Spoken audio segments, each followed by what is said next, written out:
Alternative Digitalk. Real issues, real talk. Buli muntu azaliwa n'eddembe lye ery'obwebange. Obadde okimanyi nti kikakatako okuuma eddembe lino.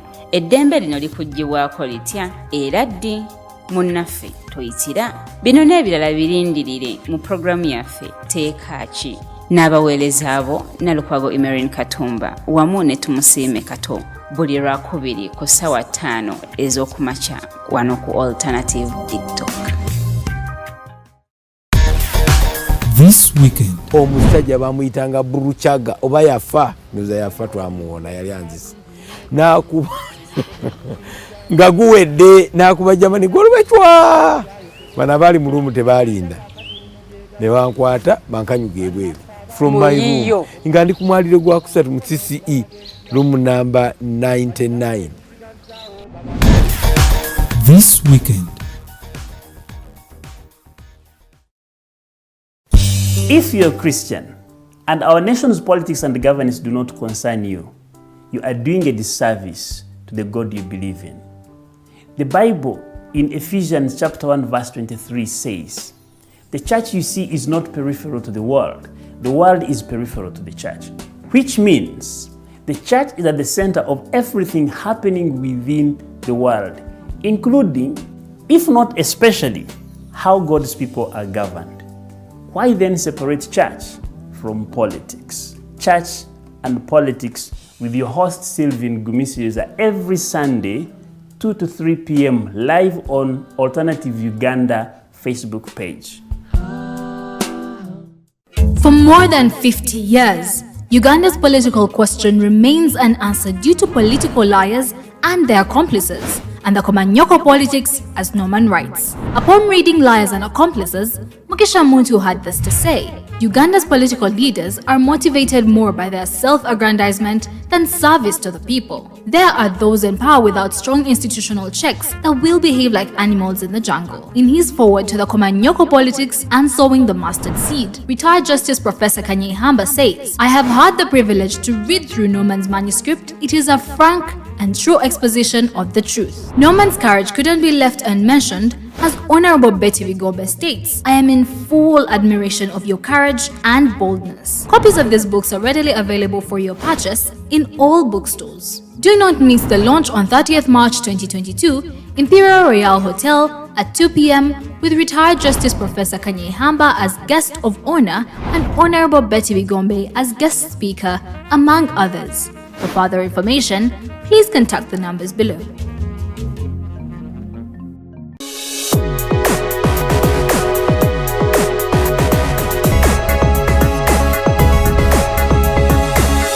The Alternative Digitalk. Real issues, real talk.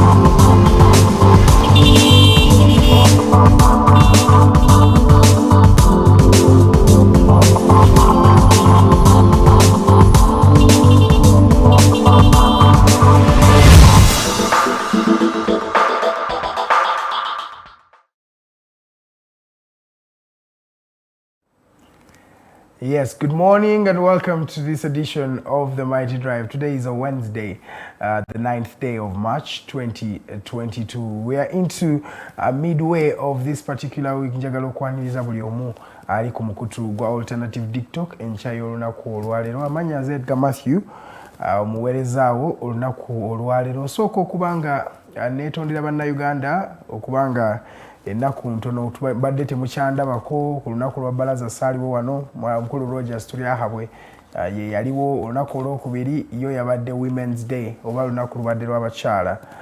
Yes, nkomye olunaku olwalero era nga mbadde mugonvugonvu ng'omuntu omulala yenna wabeera walwala era nsooka okubanga neetonda engamba mbu at least better late than never ntuuse at the end of the day. Njagala okwebaza eri abo bonna abavaayo ne bacheckinga in okulaba kyekigenda maaso mu bulamu. Mwebale tuli mu kusuuka bulungi era tujja kubanga tutereera maaso abo bambagirawo. Njagala okusooka okubeebaza mwenna abali ku mukutu guno ogwa alternative Digitalk enkya y'olunaku olwaleero buli omu ali mu kutulabira wonna wootulabira njagala okusooka okwebaza okubanga oteekamu ensimbi zo n'osobola okubanga okubeerera bye tuba tukola wano ku page zaffe The Alternative Uganda eri ku Facebook, ku Twitter n'emikutu emirala yonna tuli at The Alternative Uganda. Njagala okubeebaza nnyo bwe muba temuliiwo naffe ababaweereza tuba tetulina kye tuba tukola, kiba oluusi kiba tekinayo kituyamba, kiba tekinayo engeri gye kitugasa.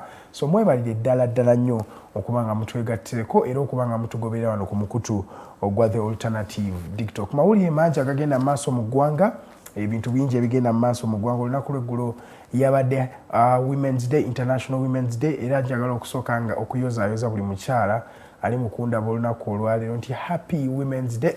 Wadde twayiseewo naye happy Women's Day. Mwebale kubanga mwaluyiseemu olunaku olwo era ndowooza abakyala yonna gye muli mwasobodde okubanga nammwe mucelebratingibwa. In fact abakyala tebeetaaga na lunaku lumu lwokka mu kalenda ya ogamba nno lwe lwojjukira abakyala. Abakyala be bantu abatulwanirira, abakyala be batukuzizza, abakyala be baleeta obulamu ku nsi kuno. So oluusi buli lunaku lulina okubanga lunaku lw'abakyala lwakuba celebratinga. Naye at least kombu mu nsi yonna olunaku olwo lwa nga 8 March oba 8 omwezi gwa Mugulansigo, oluusi buli omu abeera awo n'agamba waayi katu celebrating abakyala, ensi yonna neebajjukira. Ne guno omwezi gwennyini baguyita the Women's Month. So Women's Awareness Month yegenda maaso right here in March. So twagala okubanga twebaza bannayuganda mwenna abatubeereddewo okubanga mumakinga sure nti abakyala babeera respected at the end of the day. Munansonyiwa mukaawo. Ndowooza tugendeko mu mawulire agasinza okubanga gatambula mu ggwanga ne wabweru w'eggwanga. Wiiki eno yennyini yatandika n'enkyukwe wali ku ssomero erya Gulu Central High School. Omuvubuka omu we yattibwa eyakubwa amasasi agamujjambudde n'abaana abalala abasoma mu 100 ne basobola okuba nga bagobebwa ku ssomero. Ensonga eyabagobya yali yakwekalakaasa. Abaana ku ssomero lino erya Gulu Central High School baalaga obutali mativu bwabwe. Administration bwe yalema okubanga ebalaga omupiira ogwali ogwa Manchester City ne ttiimu eno eya Manchester United. Omupiira ogwo gwaliyo ku lunaku lwali lwa Sunday ku ssaawa 1:30. Kasita essomero lyagaana okubanga libalaga guno omupiira, abaana baalaga obutali bumativu bwabwe ne beekalakaasa ne boonoona essomero, ne boonoona computer lab, ne boonoona amadinisa, ne boonoona ebintu ebyenjawulo ku ssomero lino. So ekyo kyaleeteramu n'omwana omu okubanga afiira obulamu bwe. Bamukuba amasasi awo n'afiira obulamu bwe mu ngeri eyo. Abaana 100 bo bagobeddwa ku ssomero lino era tetumanyi ddi abaana bano lwe bagenda kubanga badda, kubanga babawaayo ka indefinite suspension bagira babeerako keewaka eyo basobole okubanga beetereza. Nno guno omuze gweyongedde mu masomero geeyo mu bwambuka aga Uganda, kubanga recently era wali essomero eddala eryali lyekalakaasa era mu ggulu omwo mwennyini mu northern part of Uganda. So ndowooza abavubuka, omanyi abavubuka ba high school balowooza babeera ba kitalo, obeera mu ssomero oba olowooza obeera wa kitalo, naye oluusi toba wa kitalo nga bw'oba olowooza. The problem is the decisions you make today will actually affect your future. Nti ensalawo oyo byokola kati gwe student ali mukunda osalawo mu kifo ky'okugenda ku ssomero oyonoone mu kifo ky'okugenda ku ssomero osome n'ogenda otandika oyonoone. Omanye ebintu ebyo tubikola nga tuli mu bantu bangi, kibeeranga kinyumo. Naye oba bakugoba oba baba bakutta ng'omwana oyo gwe bakubye amasasi, ate bakukwata gwe ng'omuntu era kikukwatako gwe ng'omuntu. So abavubuka abali eyo mukimanye nti essomero lino tuyitamu mayite. Muleke kubanga tu overrating our importance. Kati woyonoona computer lab, noyonoona computers zonna, noyonoona ebintu by'ekisa, ne mwokya ebitabo ne mukola ki, oluusi tolaba nti nno gwaba yeeyonoonera kubanga gwagenda okukozesa computer lab eyo era gwagenda okukozesa ebintu ebyo. So njagala tusooke tube nga tulowooza ku nsonga zino ng'abantu abakulu oba ng'abavubuka. Mumanye nti nno ino ssomero genda dibeera mu myaka 6. Oyinza olowooza emyaka 6 giri wala nnyo. Emyaka 6 giri in just a snap of a finger. Okubajjukizaako obutabo bw'omwami Norman Tumuhimbise buli on sale. Kano bakayita Liars and Accomplices. Era mukalaba awo kagenda emitwalo 5. Omwami Norman Tumuhimbise yakawandiika era oba oyagala kubanga okeetanira so kuba ku masimu ag'enjawulo kuba ku simu eyamukose Arnold Anthony 0701800212 n'ennamba endala mugenda kubanga muziraba ku screen basobola okukuba ne basobola okubanga bakuwa akatabo kano bakayita Liars and Accomplices by Norman Tumuhimbise yakafulumiza n'akalala ke bayita The Kumanyoko Politics and Sowing the Mustard Seed okubanga ojjayo seed eyo gye baali baasiga abamu ku bantu mu ggwanga lino abagamba nti no baasiga ensigo eyo yali ey'amaanyi omwami Norman Tumuhimbise musajja mulwanyizi wa ddembe Nakinku era ye National Coordinator w'ekisinde ekya The Alternative Social Movement buno obutabo agenda kubanga abulonkinga ennaku z'omwezi genda kubeera 3 omwezi guno gwennyini wali ku Imperial Royal Hotel so tomisinga ku ssaawa 8 zennyini ajja kuba alonkinga buno obutabo Norman Tumuhimbise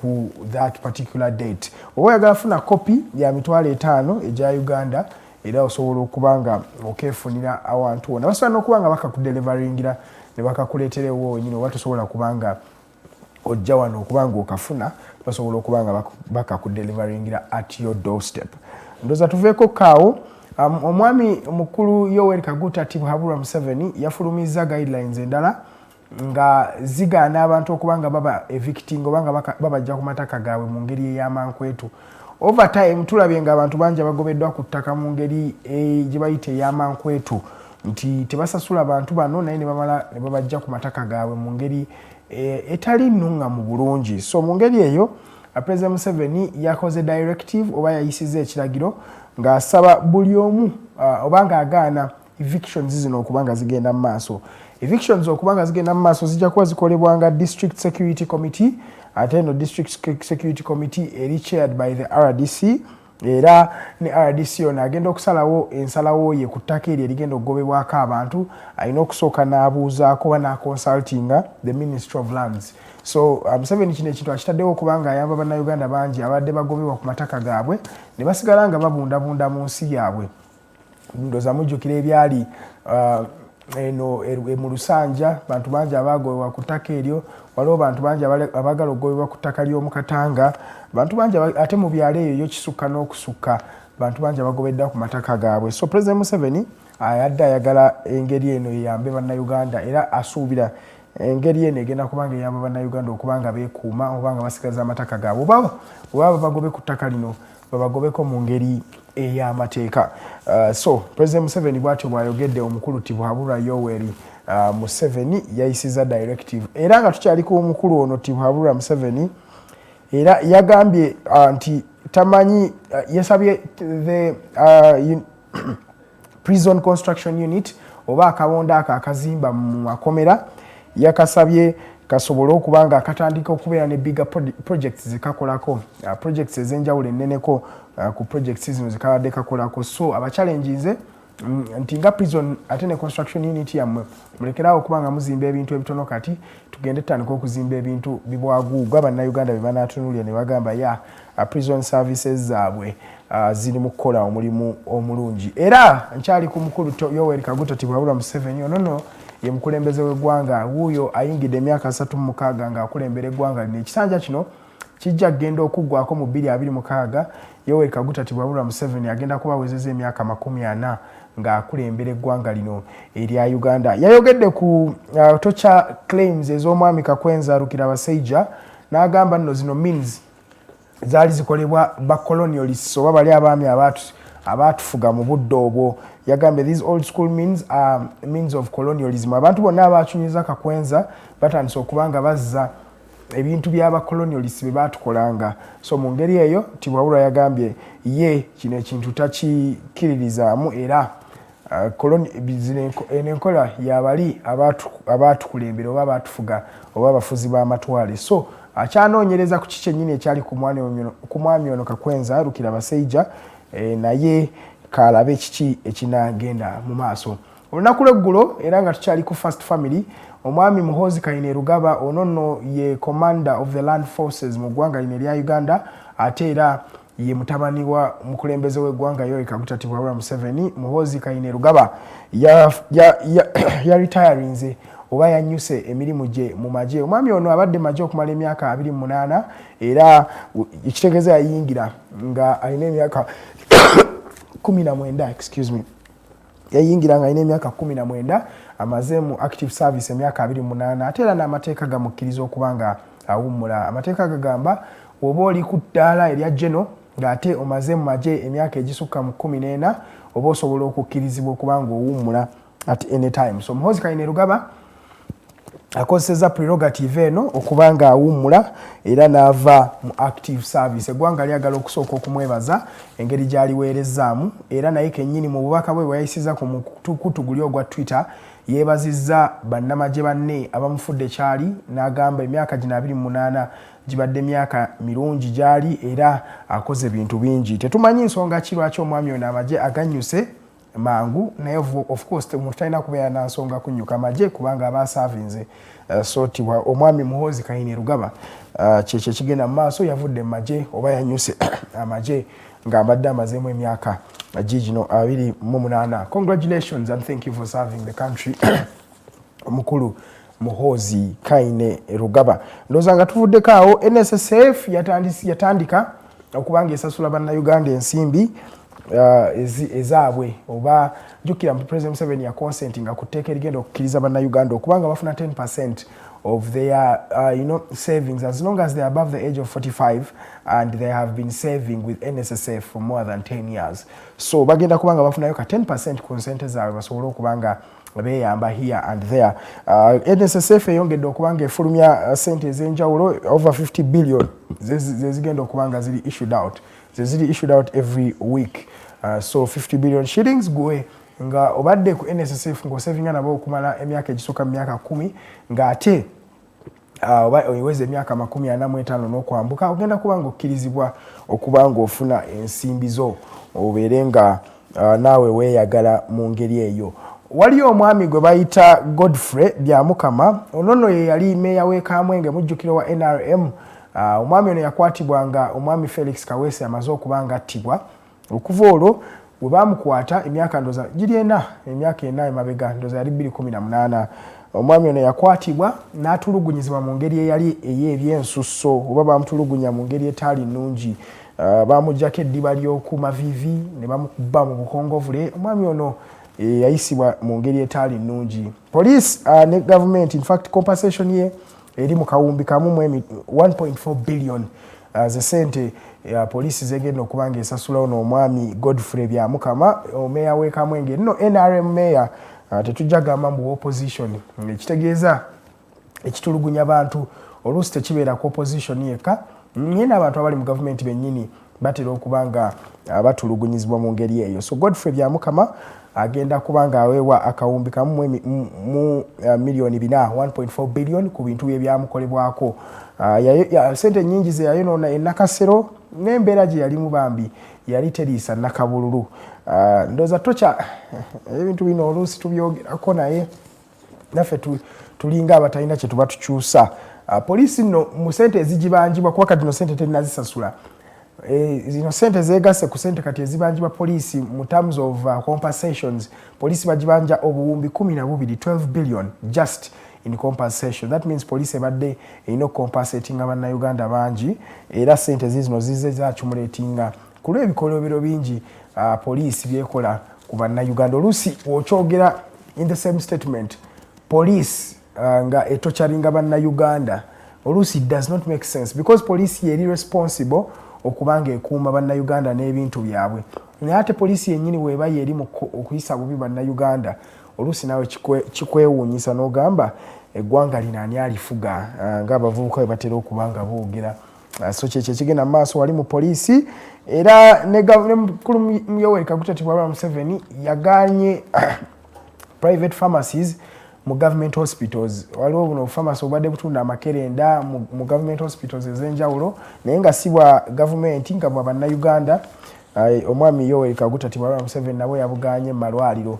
Okuggyako kino kye kinaamalawo obuzibu buno nze naawe weetuli tujja kulaba kiki ekinaagenda mu maaso. Nga mmaliriza babodaboda 13 abantu babodaboda 13 be baakwatiddwa era nga babakwata ku lwa bodaboda related robberies oba obubi bwa bodaboda obadde bukyanse mu Uganda ensangi zino. So bano poliisi ekoze ekikwekweto yakuteyo abantu 13 babe nga bawera ennemba n'emisango gino balabe engeri gye basobola okuba nga bareducinga obubi bwa bodaboda oba ekibba obubi bwa bodaboda yes obugenda mu maaso mu ggwanga. Abantu babbira nnyo ku bodaboda ensangi zino naddala wali mu bifo ng'ebya kololo n'ebifo ebyo ebyabagaggagagga waliyo bantu bangi ababbirayo. So poliisi yakuteyo abantu 13. Omwami Nixon Agasirwe erinnya lye we muliwulira era mujjukiranga mu reign y'omwami Kale Kalekezi Kaihura. Omwami ono yali ASP Nixon Agasirwe yateereddwa on bail okuba ng'ate abadde amaze emyaka 4 mabega w'emitayimbwa nga werenimba n'emisango mingi egy'okuba nga batulugunya bannayuganda okuba nga badipotinga nga Abanyarwanda.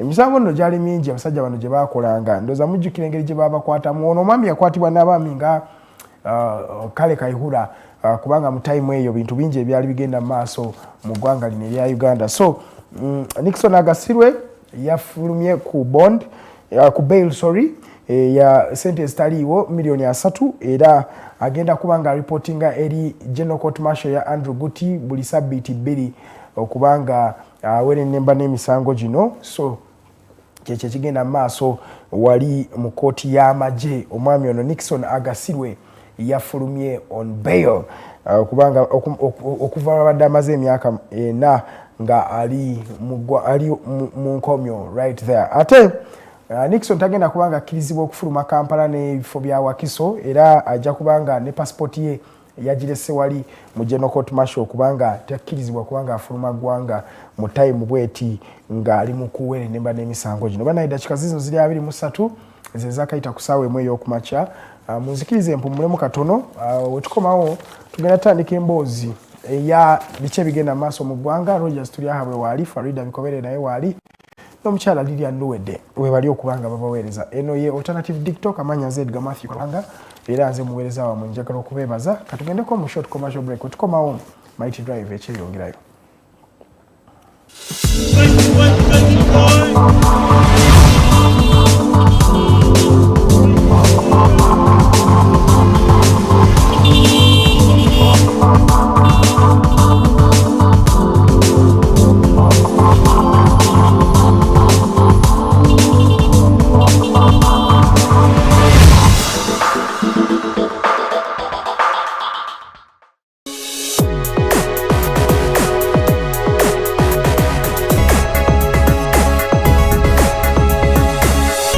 Alternative Digitalk. Real issues, real talk.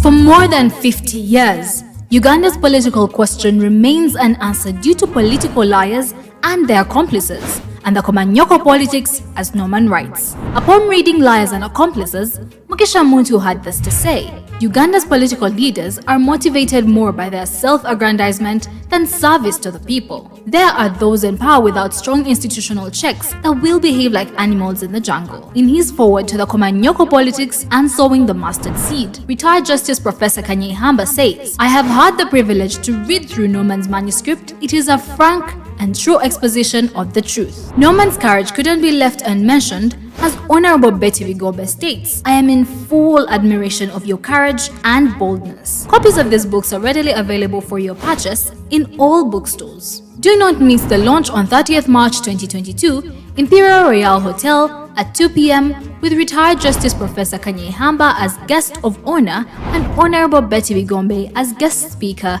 among others. For further information, please contact the numbers below.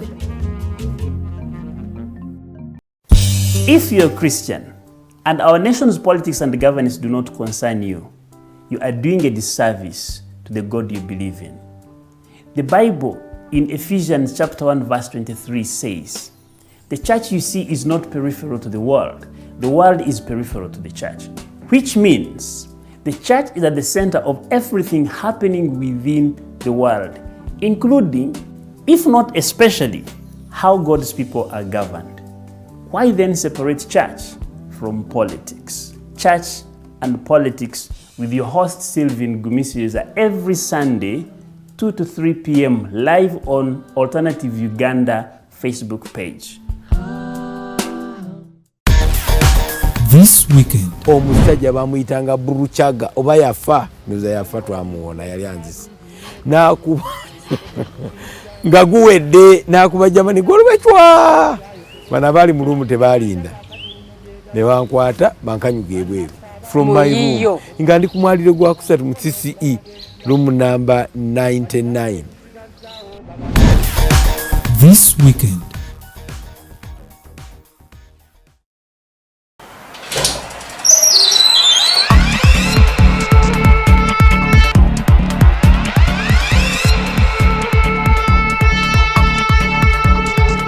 You have got to get up pretty early to go do something.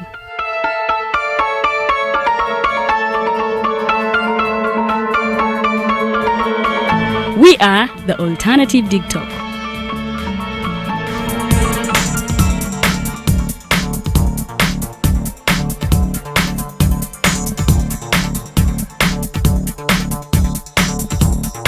With our mobile studios, we are redefining TV presentation just as technology is setting the pace. We are blending our approach with fresh, perspectively designed breakfast show, The Mighty Drive, informative and entertainment show, exclusive and live interviews. We President Museveni wadde juzi namulaba apima akawunga kilo 2 tasobola kalya nini bwaba alya kilo 5 oyanema okuliisa eggwanga ne bwe limundekera. Njagala kwebaza the alternative Digitalk etuwadde kano ka Mighty Drive era n'abatuwuliriza bonna abali ku mikutu njagala basaba mugendo maaso n'okuwuliriza. All given to you just a click away on your phone, tablet, laptop and smart TVs as we are streaming live on our social media platforms, on the road and on the go. We are the alternative Digitalk.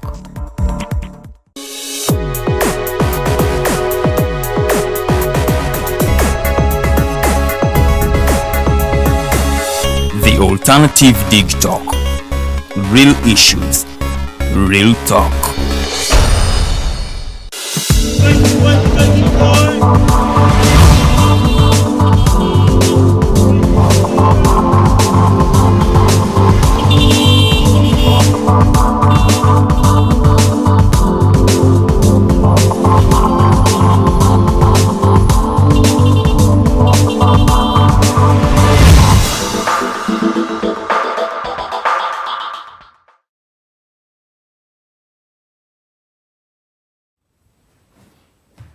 Olunaku lwakusatu, it is the 9th day of March, the year 2022. I welcome you to the Mighty Drive. I am Farida Bikobere. I'm with the Omumbeja Lilian Luwede, and our guest today is Rogers. Tujja kubanga ate discussion yaffe tujikubako nnyo ku bakyala because it is the Women's Week, and we will be talking about the land evictions. Museveni yavuddeyo, President Museveni yavuddeyo n'agamba nti ate omuntu okumugoba ku ttaka RDC waliyo security committee ezibeera ku districts zirina okuba nga ate zanonyereza ne za proving nti ettaka lino terivunanyizibwa how do they say mu Luganda nti lyon as in you do not own it rightfully. Tolinaako buyinza. Exactly, tolinaako buyinza dyoli. So that is when someone should be evicted from their land. Naye nga akakiiko ako tekanamala kukola kunoonyereza kwabwe, their research, and then ne bavaayo na information ekakasa teri muntu yenna akkirizibwa kugoba abantu ku ttaka oba kugobebwa ku ttaka. So bannayuganda, let us stay in the know. Omutavaayo buviina agamba mbw ate munnange ekiwandiiko kino kibakuntumye muve ku ttaka simanye enkya. Land evictions ziri ekiryandongo, abantu b'ekiryandongo nze ndowooza Council Aaron yabatuuseeko dda. We trust the road we have. Council Aaron Kiza mu nsonga za land evictions ndowooza nti ate namwe ayinamu engeri gy'abakwasaganyiza. So tujja kwebaza. I think that is a plus for the president to come out because land evictions zibadde nga ate zisusse obungi. Our quote of the day is use social media to do business, not to get friends.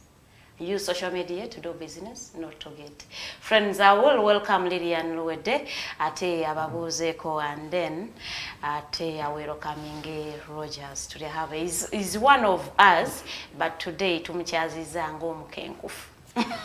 Yeah. mu nsonga ez'enjawulo. Mwasaze mutya bamikwana bakedde naffe olunaku olwaleero. Mbabuuza ko nange musizidde okuba nga mutulaba nze omumbejja luwedde Lilian the Mighty Drive ye program gy'olimu okulaba yetugenda kuba tutambulira paka ssaawa 3 ez'amakya g'olunaku luno olwaleero nga twogera ku nsonga ez'enjawulo.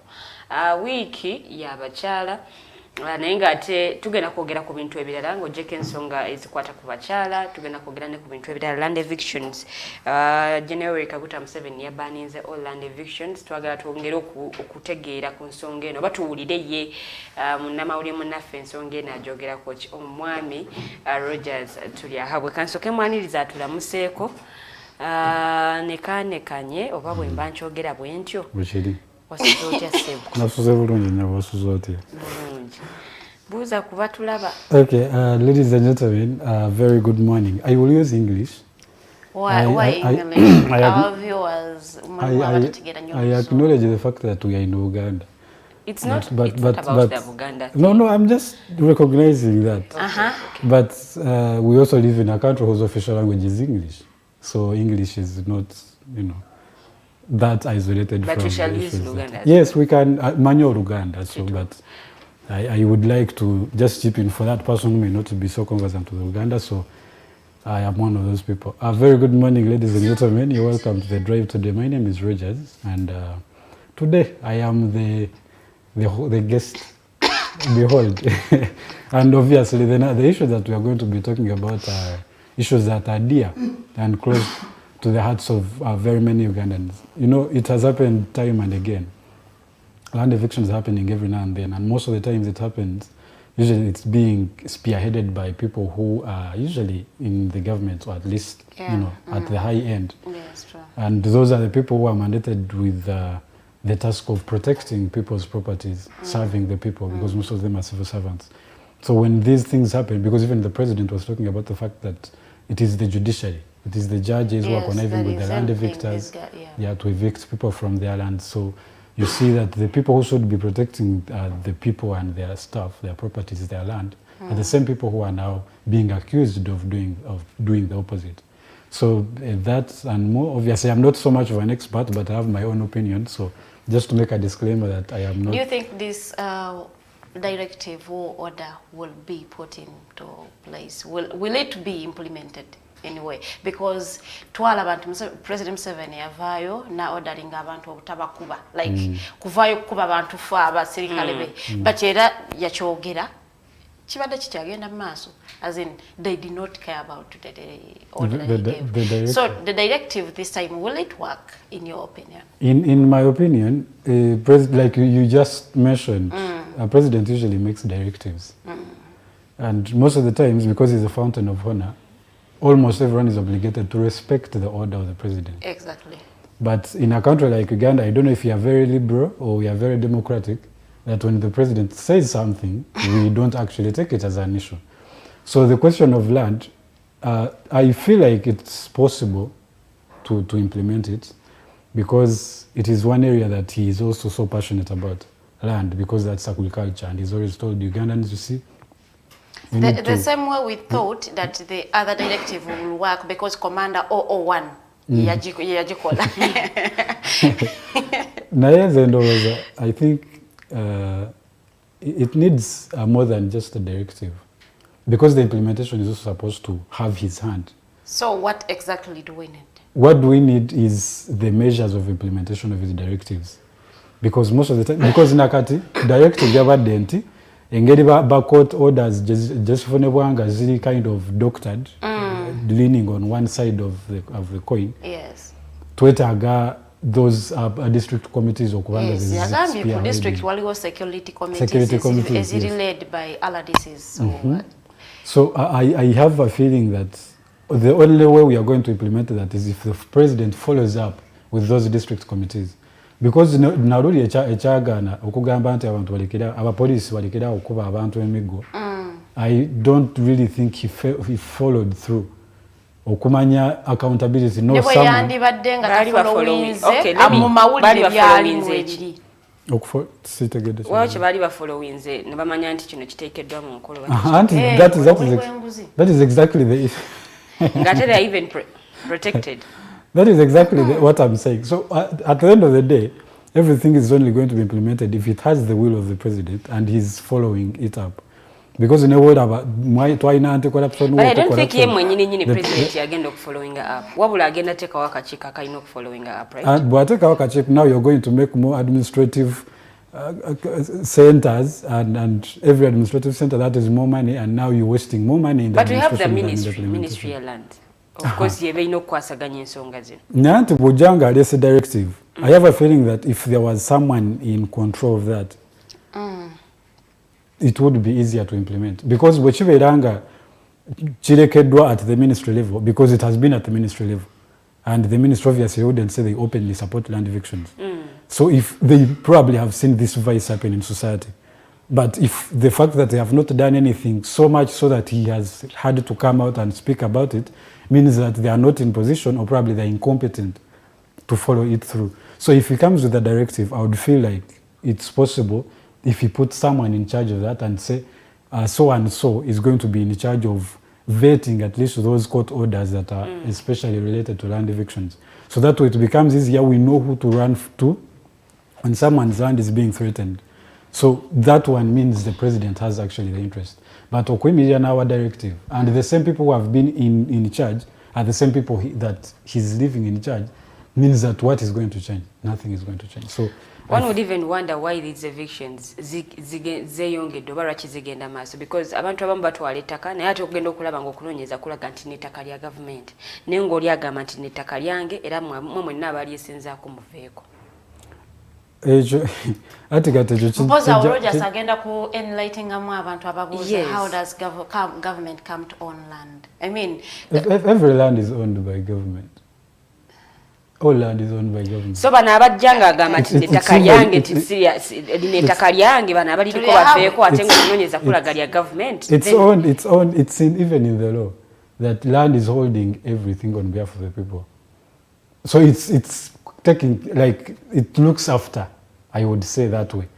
So, looking after and owning at the same. Not owning, no. I don't think it owns. I think it's in charge of making sure that the people, the land that is in the geographical jurisdiction of the country, a particular country, it has the mandate to protect that land. So those eviction okujja n'ogamba nti the land is for the government. Sometimes there might be some intentions behind the curtains. Someone is just after that, using a picture of the government okugamba nti ettaka lya government. Wabeerawo ettaka lya government. We know, like the branches, like it is for the government. And then abantu ne bajja ne beesenzaako. Kati abantu abo we beesenzaako ne bamalako ebbanga. The good thing you were a lawyer, you did law, you know the things. When you stay kutaka ebyotagula or alisanga ono lyesenzako for more than 10 years, you become 12 years. Yeah, you become the owner, a bona fide. Yeah. So to be evicted, you should be paid to get evicted from the land. That is the law. So why are people being evicted without being compensated? So, some of them probably were fulfilling that condition of more than 12 years. Osanga omuntu abaddeko for 5 years because tewali abadde amukobye ku mukono nakeera n'agamba lino ettaka lyange. Bweba mugoba n'agamba nti ettaka bangobye ku ttaka lyange. But why do you leave people to stay for longer periods? Anti oyinza okwesanga oli abadde tali mu ggwanga oba n'amala emyaka nga 15 nga tali mu ggwanga ng'ettaka weeri. Waliko ettaka lya gavumenti lye bazimbyeko ebizimbe ebiri private buildings, tusanga busanzingo bazimbyeko ekizimbe. Waliwo we bajja essomero mu kibuga awo ne bagamba nti bagenda teekawo ekintu kale ekiyamba abantu bonna. Naye saawa eno waliko private building. Ku private building eyo bapangisizaako offices za parliament. So it is government doing business. So it is government doing business, I think. But Lillian was asking how someone would come to claim my land when it is my land. Lyali lyange tugeze ngenze bweru maze emyaka 15 mbadde siriiwo ngenze okudda nga balyesenzezzaako. Walirekera ni wali ogenda? Ab'ekika nali balekera naye nabo badde busy badde tebalirondoola. Kati ensobi ebeera yange. Baveeko ate ettaka lyange. Ensobi ebeera yo lwa nsonga ki kino? Kiri mu mateeka, it's not that someone is just coming out to claim it. it says legally someone has been on your land for more than 12 years. Chances are for you to evict them, you're going to have to divide the land. Bwezibanga ziri kabibiri, oyinza okumuwako ekikumi oba kale ataano wonna omunakkiriziganyanga. Naye it's possible that they have to take if they have been on the land for more than that long. Waliwo bano batuzaalidde kuno, tukulidde kuno, naye ng'ate kwe bakulidde ne kwe babazaalidde ettaka teryali lyabwe. Beesenzaako bwesenza. So oli bw'akomawo kunoona ettaka lye, tuba tulina oddigabana. Bwe kiri. Exactly. Because it's ettaka lyetaaga okwekenneenya. No. No, Farida, ettaka lyange. This land, I can never be your kutaka for over 12 years. Developing. Why were you leaving the land? Nali ngenze bweru kubaako byenji. Nsa kugamba ko for more than 12 years. Hey. Kati bwoli ya fode tukuganya kuyiya ogendo gulira. Andi sigambye ko developing. Sura Farida kitino kiwadde nnyo beetu abantu okuba nti beesenza ku mataka g'abantu. No, because no Farida because oli akimanyi bw'amalako emyaka 12 bajja gamba okay kati wano bagabane. Nawe okimanyi n'ettaka nawe n'ettaka okimanyi. Emyaka 12 sobola kutuula n'essaawa yange n'enjiddusa. Nzizeeko leero netula n'essaawa kati kanjidduse paka 12 years wezinagwayo. When someone stays on your land for 12 years, that long. 12 years? That is a long period. Anti kati nkuwadde example nti nze mbadde bweru emyaka 15 nga tekuli bakulabirira bakalabala betaka kugamba bwemba kwe nalekeranga naye ali busy oba nga tafuna kadde kagenda ye agenda okutuukayo nga 12 years nga tusobola kuyita wali ttaka kulaba oba baali esenzaako oba wali alimirako oba wali Farida nze ekintu kino kitunulira okuba nti wadde nnyo beetu abantu okubanga beesenza ku mataka agatali gaabwe nti akimanyi bw'anaabeerako omanyi waliwo banene abeesenzaako ng'ayinamu ne kasente so bano abakakiiko ab'oku kyalo bonna of course bamukkiririzaamu oba bamuwulira olw'akasente kakola kikaateekayo n'abeera ku ttaka lino okumala ebbanga so gw'ogenda okudda okuga nti ettaka lyali lyange ng'oli akugamba mazeeko emyaka 12 bwe ziba nga zaaliyiika 2 wakiri mpaaka 10 ensonga eno giveemu awo naawe abanga akunyaze abatakunyaze amateeka bwegagamba ate ekyo kyali kyabantu bakakola mu buntu bulamu etteeka lino lyetaaga okutandika okuli-revisingamu sinakugamba ko kuli developinga in the 12 years because n'okugendako saakugamba ko I don't even need to develop your land. I just need to be on your land for more than 12 years. I don't need to develop it. Anti kati ekyo kyekiviriddeko ekibattako okutandika okweyongera olajja ettaka okimanyi nti ababba ettaka ate si be bano abeesenzaako anti kati yeesenza n'amanya nti kati eno portion gye neesenzezaako yange nakitwalira ddala nti ye naye nga naye kennyini nakisesa akimanyi yeesenzaako bwesenza kati Lilian kankobozi oyina tugeze 10 acres around Kampala. I come to you, I don't really feel like I can come and sit on your land nga tomanyi. Is that possible? There's someone who should be in charge of that land. So either way they represent you. They cut communication katoyogerezaganya n'abali e Uganda wano. No communication is okuba oli na tulabyeko be balimba nti nakuzimbidde ennyumba n'otuuka nga teriiwo. Nga yakuwa ebifaananyi ebifu. Kati nakugamba nti ki? Nakugamba nti ennyumba yeno gye nazimba ogenda tuuka ennyumba si. Ow'ettaka nakugamba nti ki? Ettaka lyo mbadde mmanyi nti tebalyeseza kana ekituufu liri ku omuntu. Nti mbadde simanyi for 12 years. Nga nkugambye nti wabanga oneyeesenza tugeze ayinamuko kasente n'agenda agulirira bano abakakiiko bonna gw'ogenda okujja claiming ettaka nga bakugamba ly'entaka si liryo. Bw'aba amazeeko ebbanga eryo lyonna teyeetaaga kugulirira. Ekyo kibaawo. Ekyo ebyokugulirira bibaawo bano be ba eviction nabo ababba amataka g'abandi. N'abanga ne baba amazeeko ebbanga ttono n'agulirira ne balaga nti amazeeko ng'emyaka 12. Naye oli bw'aba abaddewo for 12 years. They don't need to buy anyone. Legally, they are going to separate the land between and that's you what and I'm them. thinking. Etteeka lino kale lyetaaga okubeera revised. How? Why? Likyusibwemuko. Lwaki? Because liwadde nnyo abantu ebbeetu. Banti ajja kusobola okwesenza ku ttaka lyo abeereko bagenda okutuuka omujjako atandika okuyita bannamawulire atandika okukuba emiranga emiyitirivu batugoba ku ttaka kale ettaka lino ffe tubaddeko okuva obutonzi banzaalidde kuno okiwulidde g'olina 100 acres that is idle for 12 years Me, I am there on the street. Nkola kasente kujja kulikulakulanya then nsanzeeko mwenga mwesenzeza. Anti gobonde on the kawo. Sisobola kumalaga senga oli mala. Argument ya Lilian sinagitegera bulungi naye kandowooze nti nkutegedde mweno direction. Nti okay, as you make your money to come and develop your land, ettaka lyo liteeke wakiri ekikomera. Wachiri take kabalira abalira ekikomera yukanera waawo oyajja bwana munigina bwoti wagenda bweru toyina mikwano gyosobola kutuma muna igendo ndabireko toyina baluganda toyina kikati gwe woba oli sawa zino Farida ebintu ngogenda bweru ekintu ngogenda bweru otandika okubyesigisa nti ngenda byesigisa gundi ngenda kubyesigisa gundi ngenda oyinza okumaniriza ngo oli disappointed because onasobola okona ivinga noli ne bama ettaka ne balitwala atenzo okugamba nti gendo ogenda okudanga balitu kulaba oba ali wakiriko netaga kuwandagano ya kibanja kigenda nayo osanga ko olina akugamba kati gwe gwa trespassing naye nga tozze kukebera ttaka then you give back the information yoli ajakira iminge takalye that was the reason why you were sent there to Farida n'obukiiko buno bwe bateekawo ku kyalo obulina okukakasa nti ddala kituufu lino ettaka lya gundi nabo nyini babucorruptinga because corruption I think yemu ku nsonga eviiriddeko evictions zino oba n'abantu okubba ettaka okweyongera because obukiiko buno buba bulina okulondoola okumanya nannyini ttaka yono lino ettaka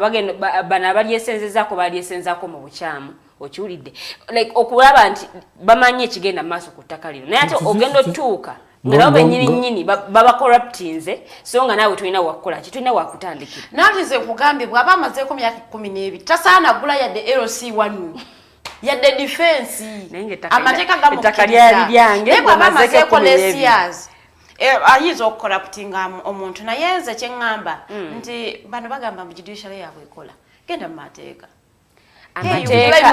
amateeka gacha because Farida abantu abamu complaininga okufuna obwenkanya saawa zino si kye kimu ku bintu ebyangu either ojja kuteekamu akasente ate bwebanga pati eri erina ssente okusingako omanyira ddala nti obwenkanya oyinza obutabufuna. Exactly, that is the reason why the president said ka committee wano ku district kekola omulimu mugamba nti abantu baba corrupting okuva eri waggulu kati kakise wansi ku district and it's even more easy to corrupt this committee yoku district than corrupting eri eya waggulu because bomala corrupting ene ya eri eya waggulu kiba kyangu nnyo because bano bwe bajjanga bagamba nti yes kituufu ettaka lyali lyoli naye nga mu mateeka obanga bwe tudda ku nsonga eyaddala teryali lirye kati yadde baali bakukorruptinzeeko bagali okorruptinzeeko omuntu kuba oyogeza tekyetaagisa kuba nti baali bakorruptinzeeko but stories zino zibadde mawulire. Why do you say it's even easy for a committee that has just been established? Omanyi Farida enguzi wabanga basobola okorruptinga omulamuzi ali waggulu olwo no wakakiiko wansi nanti ono ateekeddwawo president so with directives za president zize zibeerawo kutulugunya abantu ebintu abivumiridde naye ate tulaba bintu byebimu byebihappeninga directives za president zino baza abusinga ba LDC bakubanga abantu mu lockdown naye nga omukulembeze w'eggwanga yabigaana olyakuba mukafunda wakubire omugu president abeerayo Lilian kankubuzeeko mu ebyo byonna mwenga abantu muplayinga role kubanga ogambye it's easier to corrupt a district committee member which is possible and it's true it is but district committee member is one person who is living in a community with you so that means the people themselves have a role to play but do they play their role do you think? Abantu oluusi bagezaako playing their role naye kati ono bw'abanga alina obukulembe obanga ye mukulembeze alabira ddala ng'ate w'amaanyi nnyo n'okusinga bano abantu. Now what is still going back to the people themselves? No bano abalina offices zino bye baza abusinga bye bazikozesa obubi nti oli bw'alaba nti yenze oba yeze chairman oba nze ali kakiiko oba nze akola kyali ddala ng'obuyinza bonna bonna yabuyina asobola okusalawo n'aga nti gwe ettaka lino tojja dditwala oba ettaka lino ojja dditwala. Naye ate nammwe abantu mubeera n'obukiiko si bwe kiri? You're coming from a particular LC1, the people around the community know that this is your land. Most times by the LC1s wabeerayo obuwandiiko bw'amataka endagaano ezo zibeerangayo so that means there is a whole community of people who know you. Now there is at least some fair ground gy'oyinza okugamba nti challenging a district committee member akugamba nti ettaka lyalitwala. It's possible. I understand what you're saying, but it's also upon the people themselves. naye bwogenda n'otuula n'ogamba nti kaninde ani kooti kyenasalawo oba komiti kyenagamba anti kooti of course awo katika akakiiko kaba kalina obuyinza ne kooti ziba zirina obuyinza nze ng'omuntu ne bwe naabeera n'abantu nga 10 biyinza obutayamba because bali be bakola judgment esembayo so baba bali corrupt banawa batya judgment eri fair ng'omuntu ku ground okola ki? What is your role is what I want to understand. You the person on the ground. Role kijogezako because here is a thing. Ngabo badogamba bino bya 12 years. You have a community of people. They understand that Lilian abera kutaka kukyalo gondi ainetaka bweliti abadde ko bajjajjabe ebyo webito. People on the for ground. For example, Rogers kati bwenva wano nengenda embarara. Nengula ettaka. Nga sibeera mbarambera mu Kampala. Nevaawo okumala ebbanga nga siriiwo. Ab'embara baba bamanyi nti nze nannyiniryo. Ab'okukyala awo baba bamanyi nti nze nannyiniryo. Nga sibeerayo naye nagenda bugenzi n'engula ettaka n'enkomawo mu Kampala. Tewabeerayo bukiiko gy'ogula. Bwe nsanga nga kakiikako kali corrupt. Wafuna otya ettaka? Anti kati ettaka ndifunye yes. Ettaka ndifunye n'akakiiko weekali okiwulidde. Naye ate n'embeera nga sibeerayo okumala ebbanga. Bwe ngenda okuddayo ngenda ku Farida bwe mala okuddayo obanga mbadde sibeerayo okumala ebbanga nenzirayo nga akakiiko kano like abantu beesenza nga n'akakiiko bakali corrupt.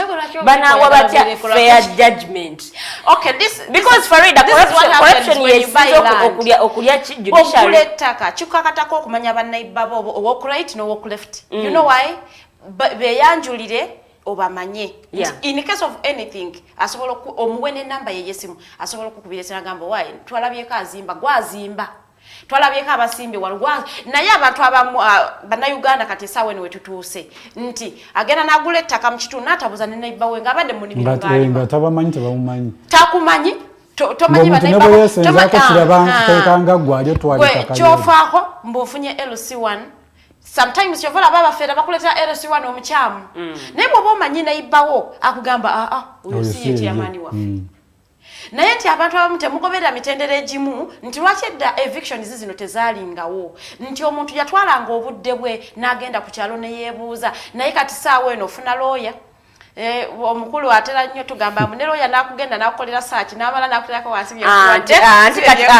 kati ayina looya yakwasaganya kumpi buli kimu kisinga abantu baddayo mweri embeera nagamba nti I'm going to buy land actually ne bwotagenda kubuuza kyalo kiramba kweyanjula kukumanya naye at least n'ogamba komiti y'ekyalo lwaki onoonya kyeyamaani yekka nga itize komiti kati awo Farida ate kati awo olabika otegeredde ddala ensonga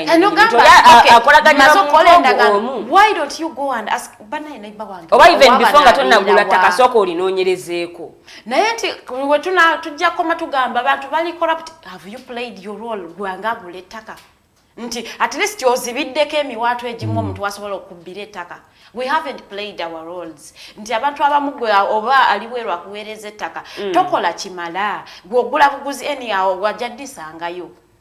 At least ko bogena mu oba tosobola ebyo ebintu bana ba property agents bakolera omulimu bakolera procedures. Yes, bakolera procedures. Okusinga bwe tunadda ugamba obukiiko buli corrupt obukiiko buli corrupt ukakiika akalamba akabeera ko simanyi 7 people you met one person. Kyangunyo omuntu oyo okuvaamu ne bwoba wa meeting abantu 7 nga 5 ku bo bali corrupt the majority yegamba nti kiro kibeerebwa ekitebwa ekiti the minority bali be basigaddewo so of course awera tubalasio inako ba defenders wogenda mukozi inako ba witness abakuwagira twaliwo nga omuntu ababiri boyina ku komiti y'omusanvu ababiri boyina ojja kwongerezaako banneiba abakumanyi oyongerezeeko abantu abalala wanoonyako ng'ogula abakumanyi nti emisango do you believe that waliwo emisango egibulankanyizibwa? That is the judiciary. For you are playing your part as a responsible Ugandan. Of course, obuyinza judiciary buyina, right? Naye ate bwe bana bate bampadde fair judgment ettaka lyennyini lyali lyange oba ng'ono yesenzaako mbukyamu. That means era kibanga ekitayambye. Auntie Kati, now you have a right to challenge the judiciary, don't you?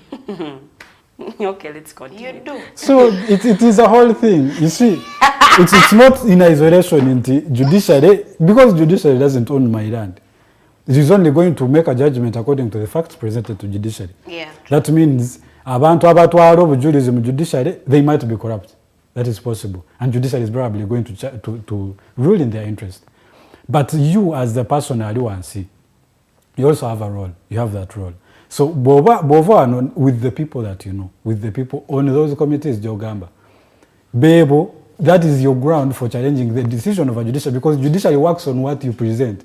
It doesn't work from out of the blue.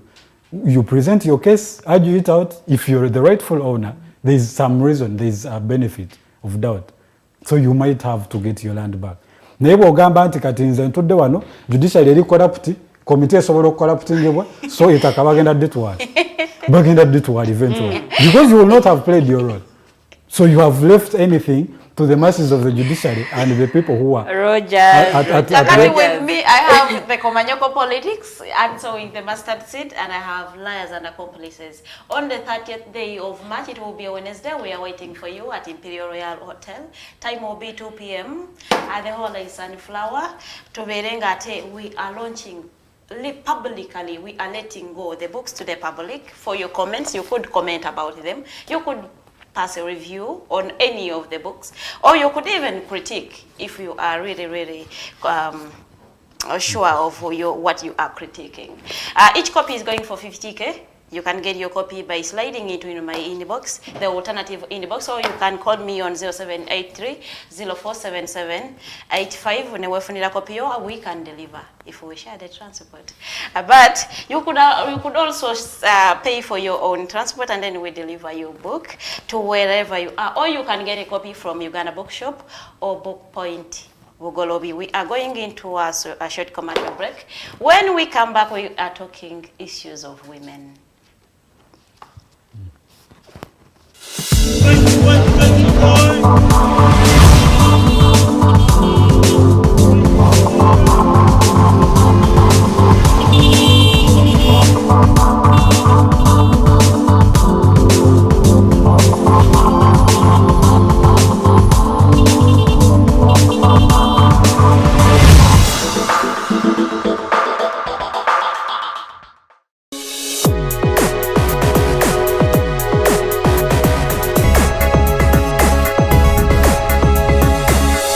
Alternative Digitalk. Real issues, real talk. For more than 50 years, Uganda's political question remains unanswered due to political liars and their accomplices, and the Komanyoko politics as Norman writes. Upon reading Liars and Accomplices, Mukesha Muntu had this to say: Uganda's political leaders are motivated more by their self-aggrandizement than service to the people. There are those in power without strong institutional checks that will behave like animals in the jungle. In his foreword to the Komanyoko politics and sowing the mustard seed, retired Justice Professor Kanye Hamba says, "I have had the privilege to read through Norman's manuscript. It is a frank and true exposition of the truth. Norman's courage couldn't be left unmentioned. As Honorable Betty Vigombe states, I am in full admiration of your courage and boldness." Copies of these books are readily available for your purchase in all bookstores. Do not miss the launch on 30th March 2022, Imperial Royal Hotel at 2 p.m. with retired Justice Professor Kanye Hamba as guest of honor and Honorable Betty Vigombe as guest speaker, among others. For further information, please contact the numbers below.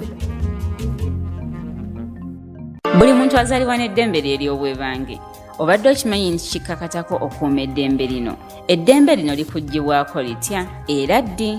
Munnaffe toyitira. Bino n'ebirala birindirire mu pulogulaamu yaffe Teeka Ki. N'abaweereza abo Nalukwago Emerin Katumba wamu ne Tumusiime Kato. Buli Lwakubiri ku ssaawa 5 ez'okumakya wano ku Alternative Digitalk. If you're a Christian and our nation's politics and governance do not concern you, you are doing a disservice to the God you believe in. The Bible in Ephesians chapter 1 verse 23 says, "The church you see is not peripheral to the world is peripheral to the church," which means The church is at the center of everything happening within the world, including, if not especially, how God's people are governed. Why then separate church from politics? Church and Politics with your host Sylvain Gumisiriza every Sunday 2 to 3 p.m. live on Alternative Uganda Facebook page. This weekend. Omusajja bamuyitanga Buruchaga oba yafa ndoza yafa twamuwona yali anzisi nakuba nga guwedde nakuba jamani golubachwa bana bali mu room tebalinda ne bankwata bankanyuga ebweru from my room nga ndi kumwalire gwa kusatu mu CCE room number 99. This weekend.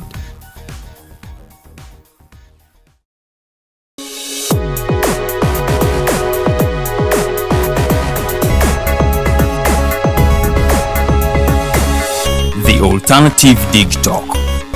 Real issues, real talk.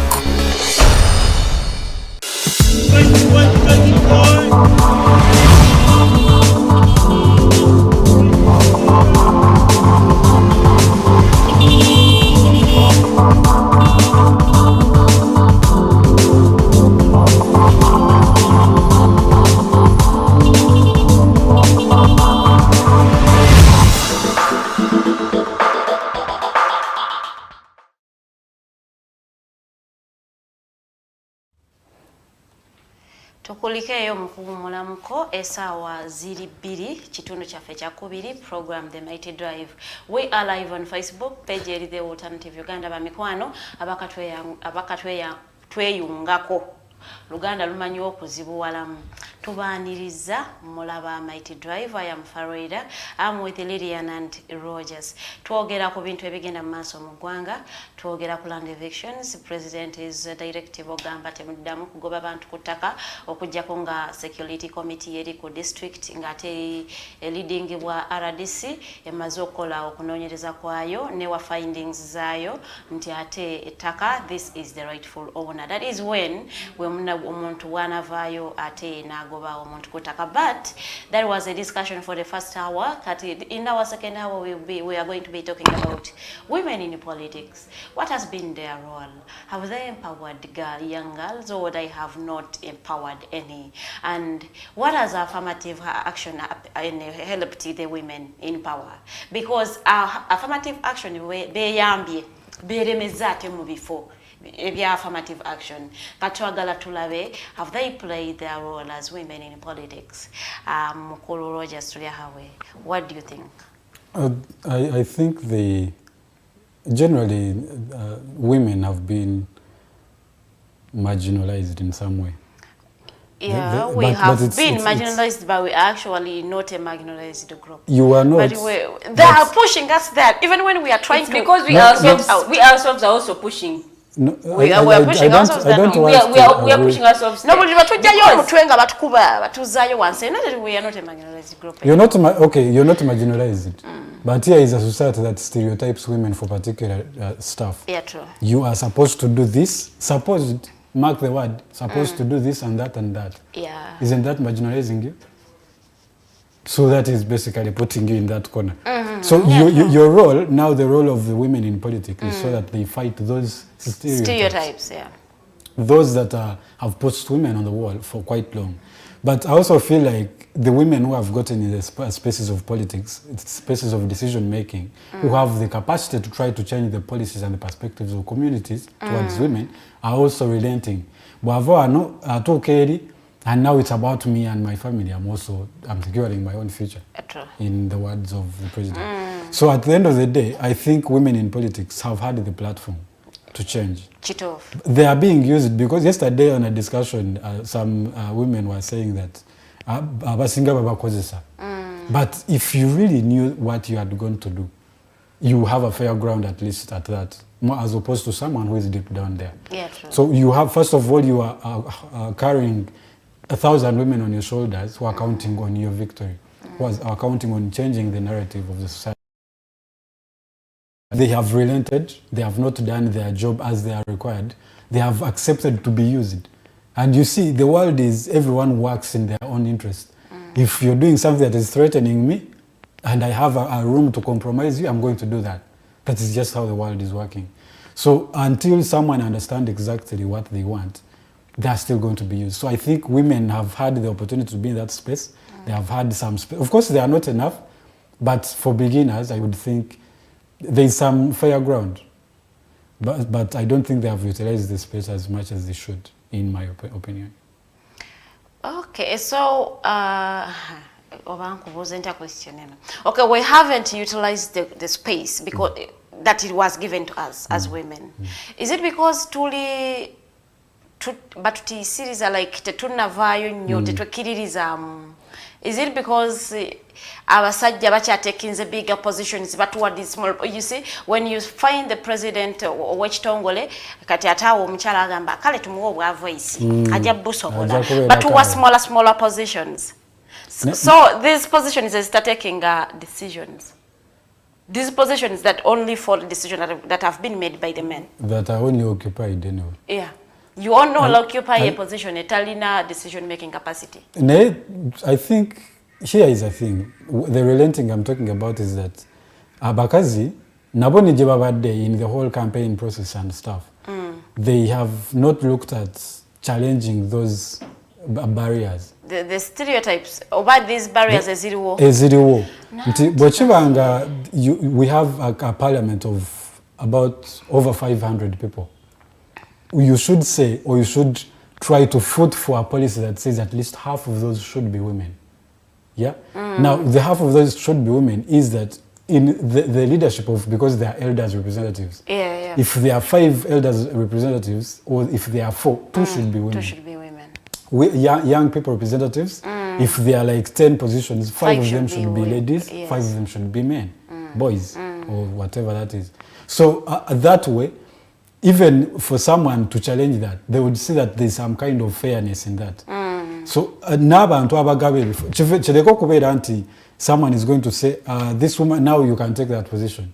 Now you can occupy that position. But you fight for the position and say that if we are equal, 50-50, it means we are at a good ground to compete favorably in everything that happens in society. Rogers, kino kiri ku numbers oba kiri ku bantu like abasobola okukolera abantu kyebetaaga okubanga bafuna. Anti nakyo era kijja kusinziira ku numbers, because here is a thing. Now, Lydian, for example, you're tooki, I am one. Is it possible that if there was something that was favoring women, you would take it? My voice might not be that loud to suppress both of yours. Yeah, so, but men are more.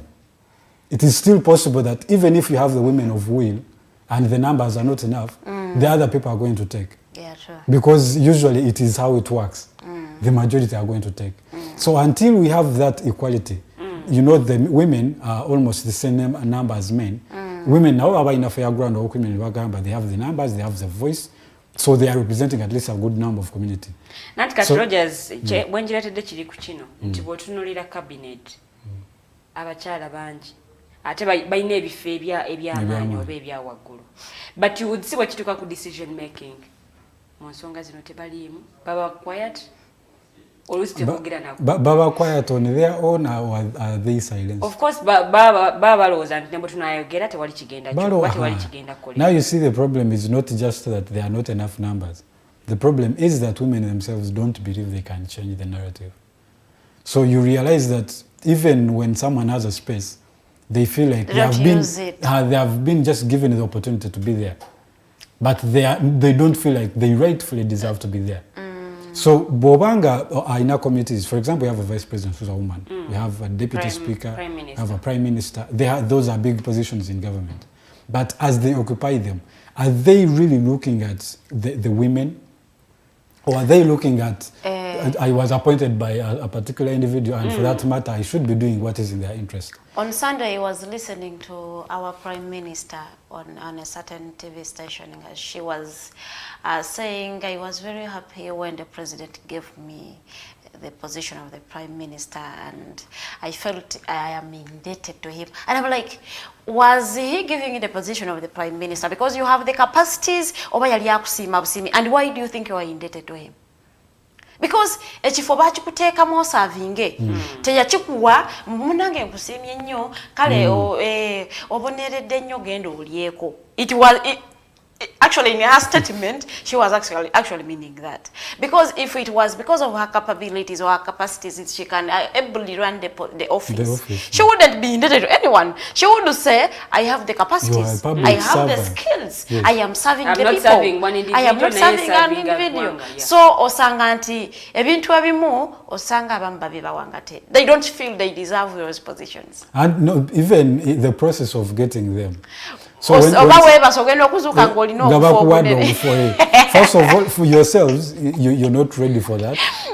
Or even when you're ready. Isn't it possible for someone to say, you see, Mr. President, I am really honored that you think I can run this office, but when I don't fit in that. I don't fit in that position. No, but even if you don't feel like you fit in the position, when you get in the position, do you make the efforts to fill the position?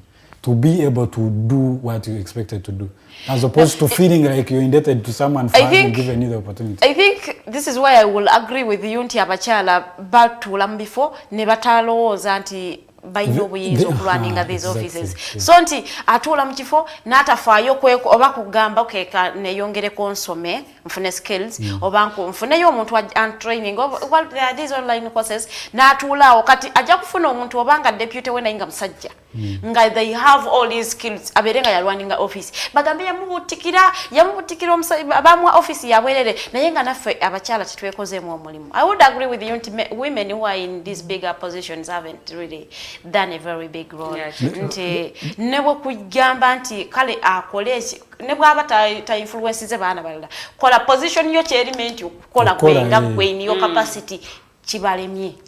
You even wonder nti abakyala sawa zinabafiira musanya bangi.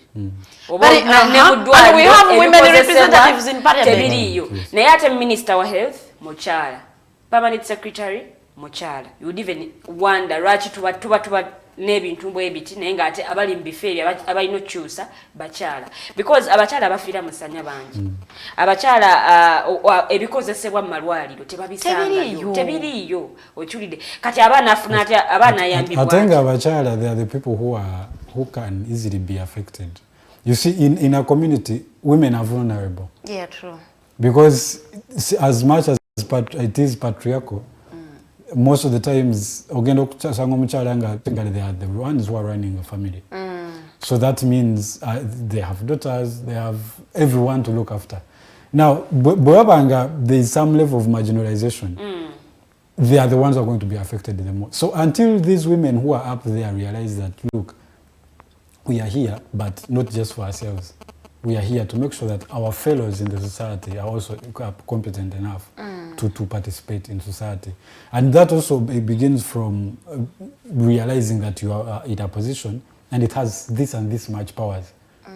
So you don't expect the powers to be given to you. You don't wait for when to say, you can now do this.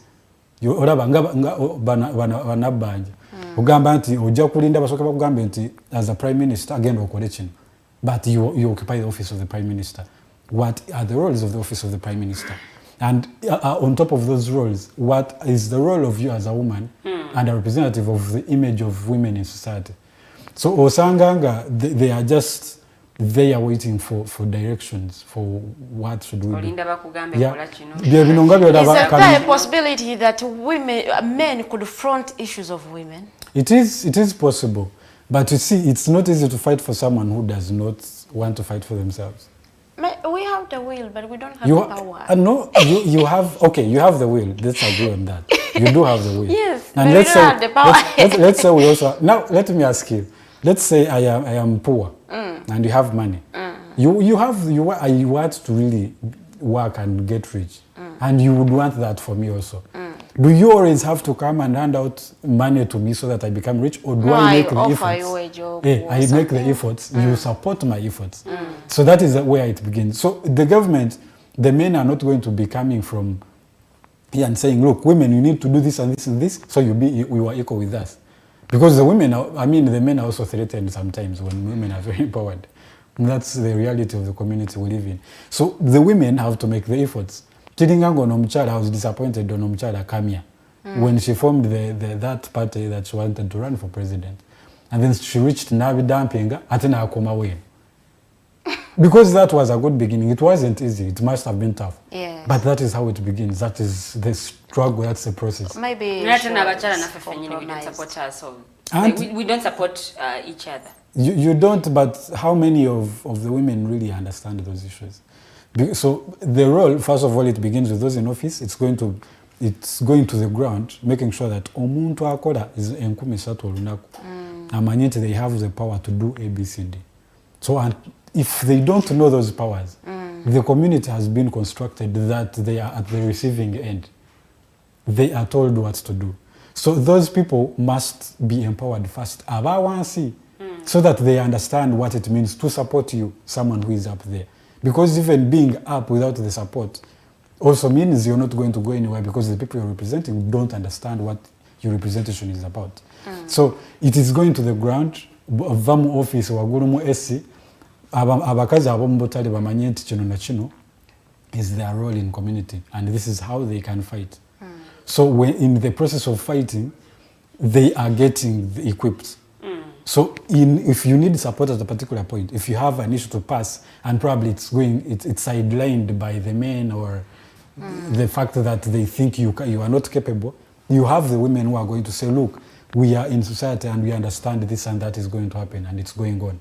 But we know so and so is capable, so they support you.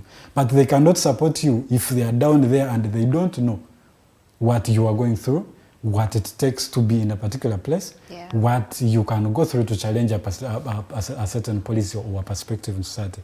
So at the end of the day, it begins with them, but it also means getting the masses on your side. So more officers you don't expect people to support you because they don't know what you're doing. Okay. So that's what I think. So kati kiki twetagira ddala okusomesa abakyala? Nze ndowooza as one, well, I am not a mchala, but I have sisters. Because I believe now ebintu bino bobitegeera. Yes, some of them. I think what we need to do is one, that women should not be handed offices. They should compete for them. Yeah? Because even okubeera nga you're waiting to be given, like you're just waiting for a red carpet. So how about men who are being handed offices? They are handed offices. They are handed offices, but now that is different. They are not handed offices because they feel the men should occupy the offices. Because it's for the because favor. they have the capacity and abilities. No, it's for the favor. It's because they are favored. It's basically nga kye bakola abakazi okugamba nti njagala kino na kino, so either you are in a position to do that or I can challenge you. I can tell you what to do. You are not capable of confronting Then me. You would have said that we shouldn't be handing offices to anyone, but we are now seeing people compete favorably. Fairly, achiwangulu oba mukazi oba musajja achitwale. It's the same thing with okubeera you have like positions for women MPs. It is good to have representations of women because they understand the issues of women. But is it also possible that someone who is holding a direct seat should look at the issues of the community equally? That if you come from a particular constituency, you know the issues of children are A, B, C, D. As a community, you're facing particular problems in this way. The women are affected in this and that way. It shouldn't be that there has to be a woman to know the issues of the women. It should be that a seat is there, and the seat is for the people of a particular constituency. And in a constituency, there are factions of people. They are elderly, they face these problems. They are youth, they face these problems. They are women, children, they also face these problems, and children. So that as you represent them, you present the whole picture of the community. You don't have to go there and say, I am a woman MP, and so for that matter, probably my issues are only to do with women. Because that also is part of marginalization. It means we cannot... You're actually insinuating that we should get away with women MPs. If we are trying to emancipate women, I think we should. Because that will... But are women really ready for this discussion? Do you see most especially those that are owning women positions as members of parliament? The readiness is not going to come out of the blue. The readiness is going to come with challenging what is actually happening. So it's not that they should be, even if they are you know, the parliament is probably out of 500, even if 400 are women. If they don't feel like they can challenge what is there, they are not ready. So being ready is only challenging. He's saying that it's not all about the numbers. It's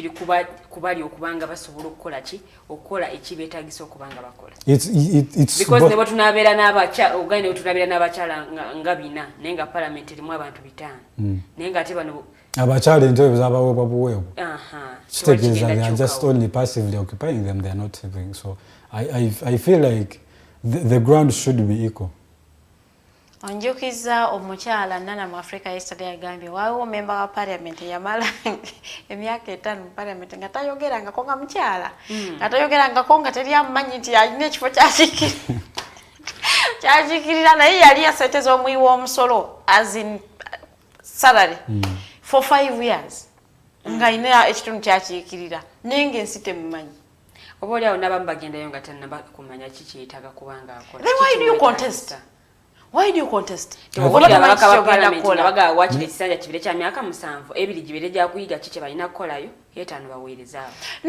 we should say omuntu atamanyi kyakukola nga atuuse mu parliament ta contestinga. Ababaka bangi abali mu parliament naye nga nabo bennyini ekyokukola takimanyi. Ajjatuuka atulafu ne kalawensi kakigwera. Nga tagenda nko ku floor ya parliament kubaako nsonga gyatesa naye nga ate mu kitundu abantu balina ebibaluma ebyenjawulo. Kale toteesa supporting oba gaana. I support it. The motion. The motion over I do not support. Supporting oga tosobola kusiba supporting nga tamanyi because ababaka bamune ku kitundu gye bava tatuuka ku ground kumanya nti abantu bino bye bibaluma bino bibetaga okubanga bikolwako. Yes, because ne government projects oluuse zibeerayo abatamanyi nti zaatuuka mu kitundu abatamanyi yeetaaga kutandikira. I think obuzibu bwetyo abantu okubeera nga tebamanyi kiki balina kola mu parliament, it is because abantu abamu tebavaayo contestinga because of their will. Bagenda mu identifying abamanye oyo agenda okubeera yeeyo nga talina kyakukola. So abantu bajja bakutuukirire nga 7 agambe gwe tofaayo tugenda kuteekamu ssente. We just genda wesimbewo. So nti omuntu tabadde ready kwesimbawo. Maybe they've not even been interested in politics. Tebamanyi kiki alina kukolera abantu. But because waliwo amu identifying nagamba kati ono agira nkuumira ekifo nti bwana avaawo nze nja kujja ground ejja kuba fertile nja kujja nesimbewo mpangula akalulu. So nti ajja kumukozesa agambe abadde emyaka 5 abakoledde ki naye nga yamukimuteekawo ng'amanyi talina kyagenda kukolera abantu. So nti ajja kubeerawo for 5 years okukomawo ye yesimbewo ground ejja kubeera fertile nti ajja kubeera ne talking points nga nyingi nga zibalira ababalizi ku fingerprints naye nga yali mukola nga ye mwajjidde naye nga bamuteekawo buteesi nga ne byalina okukola tabimanyi kati ye naye n'abeera nagamba why ne bakugambye agenda kuteeramu and it is bingi nnyo bikolebwa tulina abakulembeze mu bitundu ku bukiiko obw'enjawulo tolemwa kusangako mukyala kakiiko okiwulidde naye kikwewuunyisa n'amalwaliro ag'omu kitundu omukyala ayinza okuba tamanyi nti embeera y'eddwaliro eri bweti ne bweti nga tamanyi nti bwekituuka ku bakyala abagenda okuzaala ebikozesebwa tebiriiyo oba n'abasawo oluusi tebabeerayo oba kino na kino kyetaaga okuba kati awo omuntu wabuuliza what should be done. Here is a thing. Especially from your perspective yokugamba nti oli akeera kumakya ne bamugamba tugenda kuteekamu ssente genda weesimbe. One, the problems are two. One is the commercialization of politics, which is to the effect that those who have the money are going to get in parliament. Two is on the side of the people, community. Is the person abalonda. Kuba kati nze ngenda kubeera wano, I am the person on the ground. Nze mukyala ali probably mu that clinic ku kyalo, oba I'm just an ordinary woman in the village. Because at the end of the day, until someone who is representing me understands my problem, why should I be voting for them? So that means even the people na wote bafuddeyo kulaba kumanya to make sure that we are sending so and so representative in the National Assembly. Kati awo embuuliza government yetakoze mulimu gwabwe kugenda ku educating abantu abali eri wansi. Kati nze yesimbawo sirina kujja kuba educating banaye mulonde ensonga temulonda mugaati. Anti kakati Farida politics kati yakyuse. Otunya omubaka wa parliament ngajja kugula ambulance. Abantu bagambe ono bw'abaguza ambulance ajja tukolera. Naye nga ate oli agamba nti ono bw'aba tazze na ambulance sisobola mulonda because twagala the issue is, okay, in my perspective, is that eby'okugamba nti abantu the government has not done their work to tell them what n'abantu bennyini be. tebakoze mulimu gwabwe. Who is government? Government is technically the people, the same people. Munjogera naye munjogera byapa wa government is not the people. Rogers, you and me know government mu Uganda one is not the people. Farida aba abantu abava betusindika nga representatives fe bakola government, are they not the people? Those people you're saying who are going to give us mugati are the people we send there who become the government. Now those are the people with us. Until are you sure there are people with us? They are the people with us because these people in government come from the communities. In us. With us, they are in us. They are us.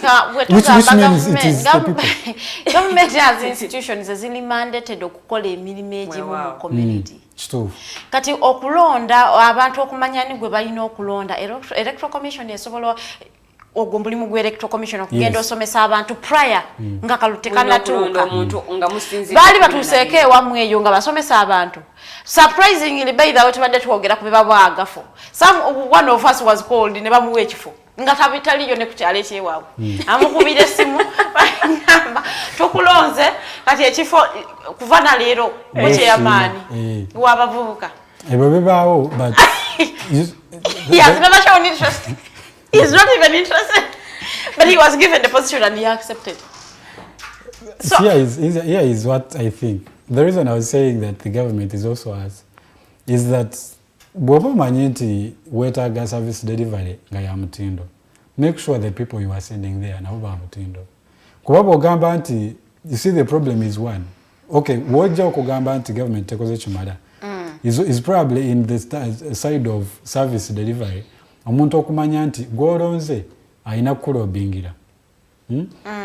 So nekibeera nga nze bwenkeera ku makya nendaba omuntu ng'agamba ngenda kuwaayo akatwalo genda onnonde. I am looking at now. President bakolera kidda kyonka. I'm looking at now agenda kumpa akatwalo ngenda kali akenda ku bbiri. He wakirinja ku bandu bazi. But you're forgetting the fact that omuntu gwolonze is incompetent. Tagenda kuleta service delivery. Now the service delivery ge makubo. Kati botolonda atali quality kitegeza makubo agenda kubeera mabi muno agenda funa accident. Ante abantu balina this thing of tugenda kulonda botuka abatuka mu parliament tebadda ne ku kitundu tudda mu balaba. Nanti so it means kwesanga nga muri mu district ye Mityana abakiikirira ina kubanga boli awo abeera mu kitundu amanye bigenda maaso. Naye abakiikirira asula Kampala. Eri addayo nga no nakalulu. Bwe kagwa taddayo. Ebigenda maaso mu kitundu ebikwata ku muntu wa wansi tabimanyi. Katonda anatuuka ati ali mu parliament n'ayogera ku nsonga ezituluma nga naye kennyini ebigenda maaso tabimanyi. Nga you compel them to come. How? Or if ogenda gena omusika mu parliament ng'ajja ku kitundu? No, tojja kumusika, but you see, I am not very certain, but I don't know if there is a room for like declaring someone incompetent or something like that. Ngabantu aba constituency ne mugamba, or if it's not there, it should be made possible. Constituency mugambe umuntu gundi ne gundi twamulonda naye talina kyakola. Tumujjemu obwesigwa. In fact tabeera naffe. Tumujjemu obwesigwa ffe ng'abantu tujja kulondayo omuntu omulala. So that even someone agenda mu parliament, they know that either I serve the people or I am out. So it's not about mfunye kalulu kantuule ninde emyaka 5 gigwe konzire. Nanti kati awo obuzibu buli wano nti abatakola bennyini be batebolinga bills ezo. Teriiwo kyekisookera ddala. Kati okubeerawo abatakola bali mu parliament be balina ogireeta sirowooza nti basobola ogi. Naye parliament oyinza agamba nti parliament yonna abantu bali passive nti babeera tebakola. Bameka abakolera abantu. We have 500 MPs, 500 plus 529 MPs. But we have policies. And there are the people who make policies. Kasomeko comments waneno mukulu jejija kubagamba, before we say men have occupied more positions than women, we should have it in mind that the biggest percentage of women have never trusted themselves. They lack that self-esteem, and besides that, the women in bigger positions have not taken any initiative to fight for their fellow women. So I think they should organize themselves, have one voice passed on. So I feel the problem is also within them as well. There are women that have taken the initiative to come out and front issues of women. Just maybe they haven't been heard of, they haven't been given the space to do these works more clearly or publicly. But there are organizations of women that are really fighting for women, and there are women in bigger offices and that are really working for women. Yeah. We cannot rule out that. Nti okay abasinga tebakoze naye waliwo abali mu kukolera abakyala.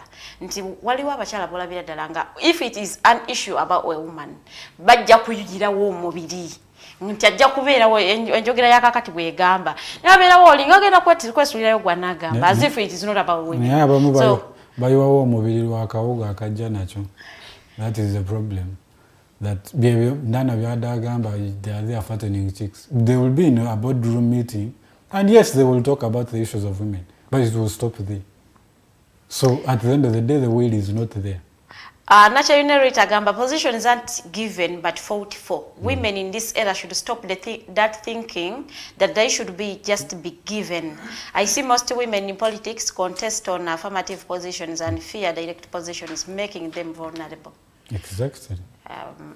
Oli mutuufu awo sina kyakwongera.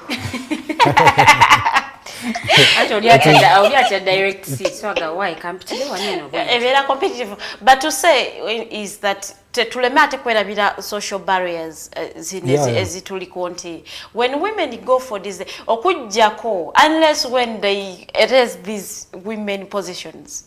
Nti tujjako ebifo by'abakyala naye we live in a patriarchal society nti bw'ona ogenda ku direct seat community agenda kulaba bulala yesimbye ku kifo ky'abasajja yesimbye oyo omukazi nnalukalala tayo tagenda kusoboka oyo kati ne baku branding amanya gonna kati bajjawo ekifo ky'abakyala kati bwe bajjawo ekifo ky'abakyala abantu ne bakimanya nti kati bakijjeewo nti ekifo kiri kimu si kya musajja naye kati wano abantu mu byalo eri bamanyi nti ekyo kifo kya musajja kiri tekirina okubeera ekyomukyala and kati okukijjawo ekyo either balina okugenda mu byalo eyo ne basomesa abantu oba ne bajjawo ekifo ky'abakyala ne bagamba nti kubanga it's also it is possible the funny part is since we still have ekyabakyala okubeera n'ekyabakyala nga waliwo omukazi ne direct seat nga waliwo omukazi the people are going to say what are you doing.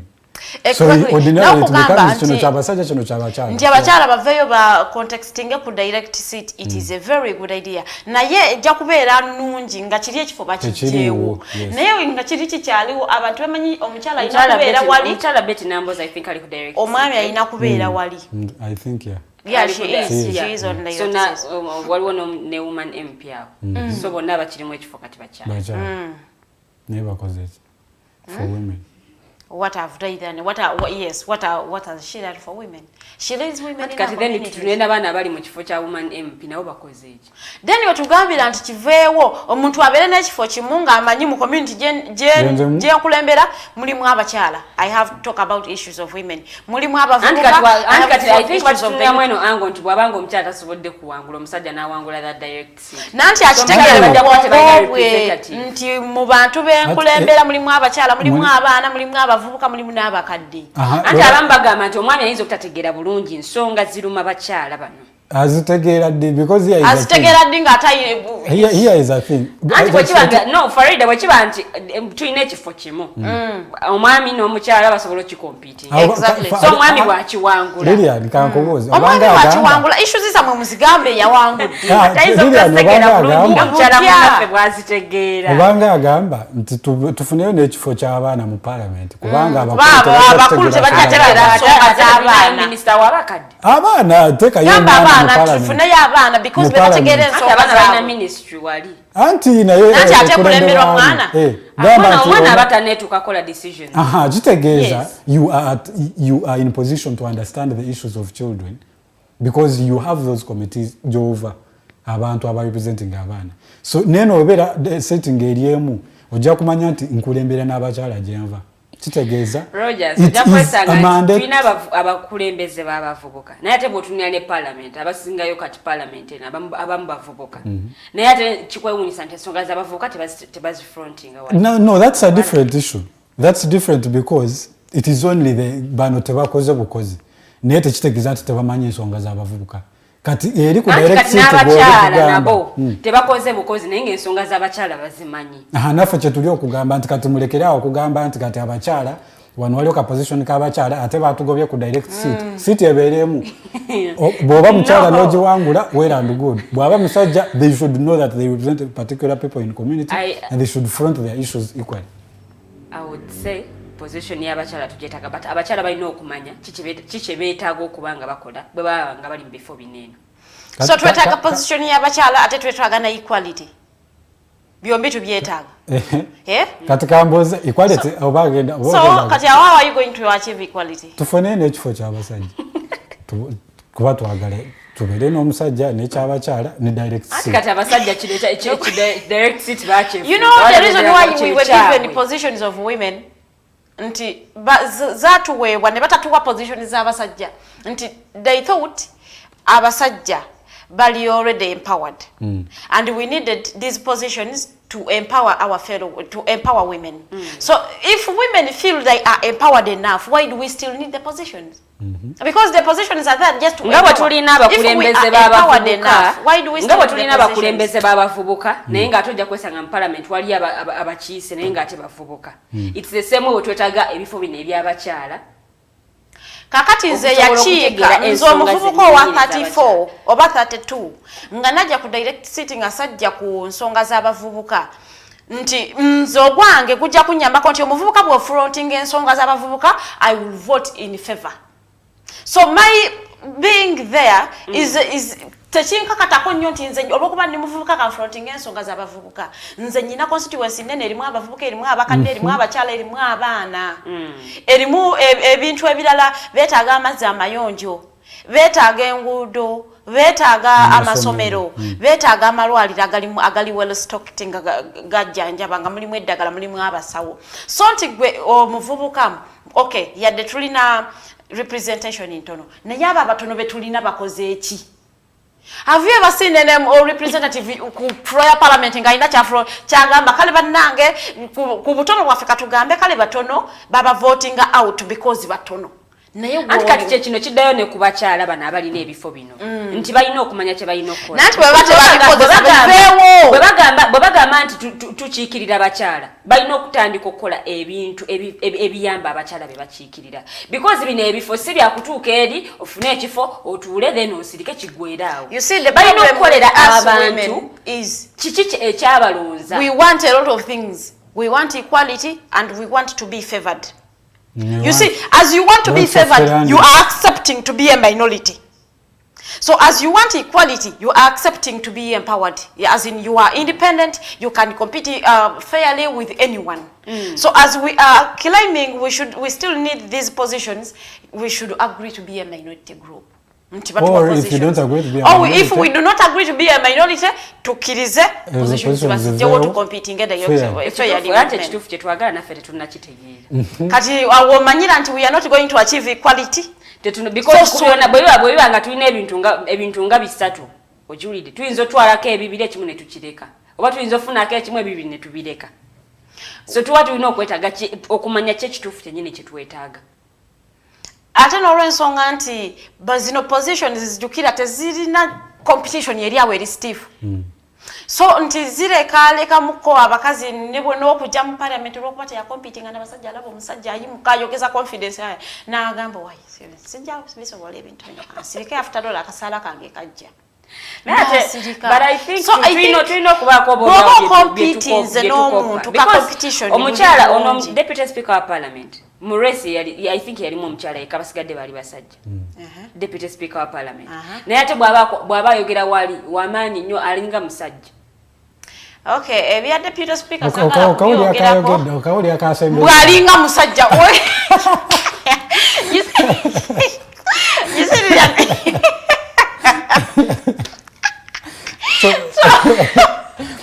so omukyala alina kwogera atya? Omukyala ng'ayogera bw'ati nga bwe yeewombeka basobola. Now those are the issues. Now you realize where the problem comes in. Is that the society has put this in our mind that bwe mbeera mukyala I must do in this particular way. So that means anything out of that, you're becoming a man. Olinga what? But shouldn't you stand and have your fair ground and speak as a woman without being called chakula sajja? Yeah, chakula sajja. It's also a work of the mindset of the community, I understand. But it's also that we also recognize the fact that abakazi abaliwo, if they are doing their best, we don't have to classify them as such, chakula sajja.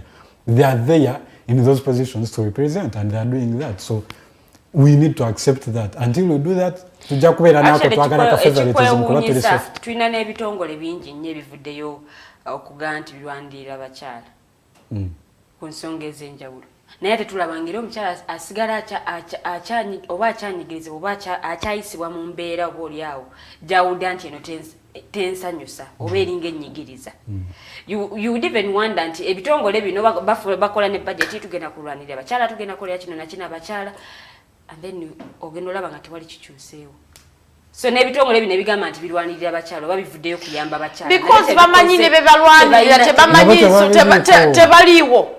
You see, bwolwanirira omuntu no passing budget no gamba this is for women. Nga n'abakazi bolwanirira bwe bali informed. Bw'otakikola they will come out and demand. Munange batugamba bwe bati oba next time bw'onoba fronting at your front nze ngo okozesa bonge ekyokulwanisa bajja kuvaayo bakwewakane oyo takikola. Naye n'abakyala betulina buli omu afa ku kike. Buli omu afa ku kike. Awe ngendo osomera comment y'omukulu ono agambye mbu you can't fight to submit if you have content. Those women don't understand what exactly their fellow women are going through. Okimanyi nti waliwo omukyala ali mu parliament nga talabangako ddwaliro nga teririimu ddagala. Nga imini akulide mu bulamu bulungi. So gwe ebyo by'okugamba mbu osobola okugenda n'ozaalira mu nnimiro ng'obadde ova kulima tabitegeera yawulira nga story eyo gy'asoma mu novel etali ntuufu fiction yalabanga fiction. Obuzibu bwekyo buli bwe buti nti ye afunye ka chance okubanga akulidde mu soft life. But chances are that a distant relative is not having the same opportunity. So and even never abakulidde mu bulamu obubi abatuukere they do not want to associate with the life they grew from. So atuukere ne yewanika nyonyo nolaba nga tategeera na bigenda maaso ku kitundu kye. Are you sure? Is that true? No, I was is that true gwe wakulira wa? How is that possible? Nenga you still watching the Mighty Drive. Bagenda mu parliament nenga ekituufu kye balina okukola yo tebakimanyi. Sikulimba because nzijukira last week we tried to debate ya parish development model. Nga tuplayinze ka clip k'emyogo mubaka omu yagamba emyoga sigimanyi nako simanyi nakumanya bajja atuse ne mu kitundu naye njagendayo ndabe ekiriyo ne weewuunya because bano ababaka ba parliament balina okuvasinga government projects ezibazigenze maaso mu kitundu okumanya etuuse ku muntu wa bulijjo omuntu wa bulijjo benefitinze atya naye ng'odi akulaga n'ekyemyoga n'omukulu yagambye mbu emyoga katujje kutugendeko ku myoga katono nnyo mbu gigenda ku benefitinga nnyo abakyala okwejja mu bwavu awenjagalira okumanya hawo ne minister wa genda bwate yagambe peace mutuzo. So sente zino zigenda kuweebwa abakyala milioni 17. There is a particular zigenda kuweebwa abakyala. There is a percentage for women bagamba or at least I am not so sure but some gentleman who is from the NRM said that 30% is abakazi, 30% are youth and the other 30% I think is for general, then 10% for ladies. Baziwa bubiina mu kibiina mulina okubeeramu abakyala mulina okubeeramu omuvubuka mulina okubeeramu abakadde like this. I think that buli parish bweba ina 17 million bagenda kufunayo ekibiina and 17 million is being given no that is not how things are going to be done. President Museveni yagamba 1 million should go to one individual. Meaning 17 million is benefiting 17 people. That is not going to be possible because a parish of actually ekibiina ky'abavubuka bw'okiwa 1 million Rogers okay katugeze muri 17 baba wadde 1 million mugikolamu ki? Every one of them. No ng'ekibiina mugikolamu project ki? Netsuubira nti that whole narrative of omuntu omwe ajafuna kakakadde is not possible. It's not going to be possible because if they are looking at circles, they are giving a circle, not an individual. Ebere yachi ya 17 people. Now how possible? Because now here is a problem. So because 17 million muzikole mu project ye na abakula. Kati circle webera yabavubuka No, muberemu omuvubuka, muberemu n'omukyala. Omukadde, muberemu ani. That is the idea. So yes, the 17 people... in parish model. No, I think it's wrong. Nga onoga group y'abavubuka oboli awalo group y'abakyala and then group y'abakyala. Kati group y'abavubuka bajiwe kakadde kamu. Y'abakyala bajiwe kakadde kamu. Ate kugamba kamuko ka 17 million zigenda kola ki? Kakati nze njagala okumanya akakadde akamu nga bakakuwadde musobola kakola muki. At least tuwe ideas abagenda ozifune sente ezo. Ntinze nga mumpadde akakadde kamu kyekimu kibagenda nomanyi obukoko obukoko okay katugeze emmere y'enkoko nga toguzeeko obukoko ekakadde kamu tekamala emmere y'enkoko yokka mpozi ng'ogenda kulunda bukoko 10 anti omukulembeze yagamba essira balisse nnyo mu byobulimi kale mpozi bagenda kulima ki kati katunuulira ebyobulimi bagenda alima ki kulima n'okulunda nene okubeera okulunda ogenda kulunda kyobukoko 1 million kanno tubaye ekulise emmere y'enkoko mpozi you see 1 million bagenda giwa abantu bagirye bazigaba n'etaano buli omu agenda ewuwe. They should have done one thing in my perspective. I want to buy the idea of a particular... Some gentleman was saying that we don't need to give people money. No, omukulembeze wa need or national economic empowerment dialogue on Omukulu Joseph Kabuleta was saying that we don't need to give people handouts because then people do not know what they should be doing. They are not empowered. Yeah, you're just giving them survival for today. I mean, nasuze njala. Okende kumacho mpadde mtwalo 10. What do you expect? Kutandikira kwezi okulya. Ate nyinzo okudda okusula enjala nga ine 10 So how is that sustainable?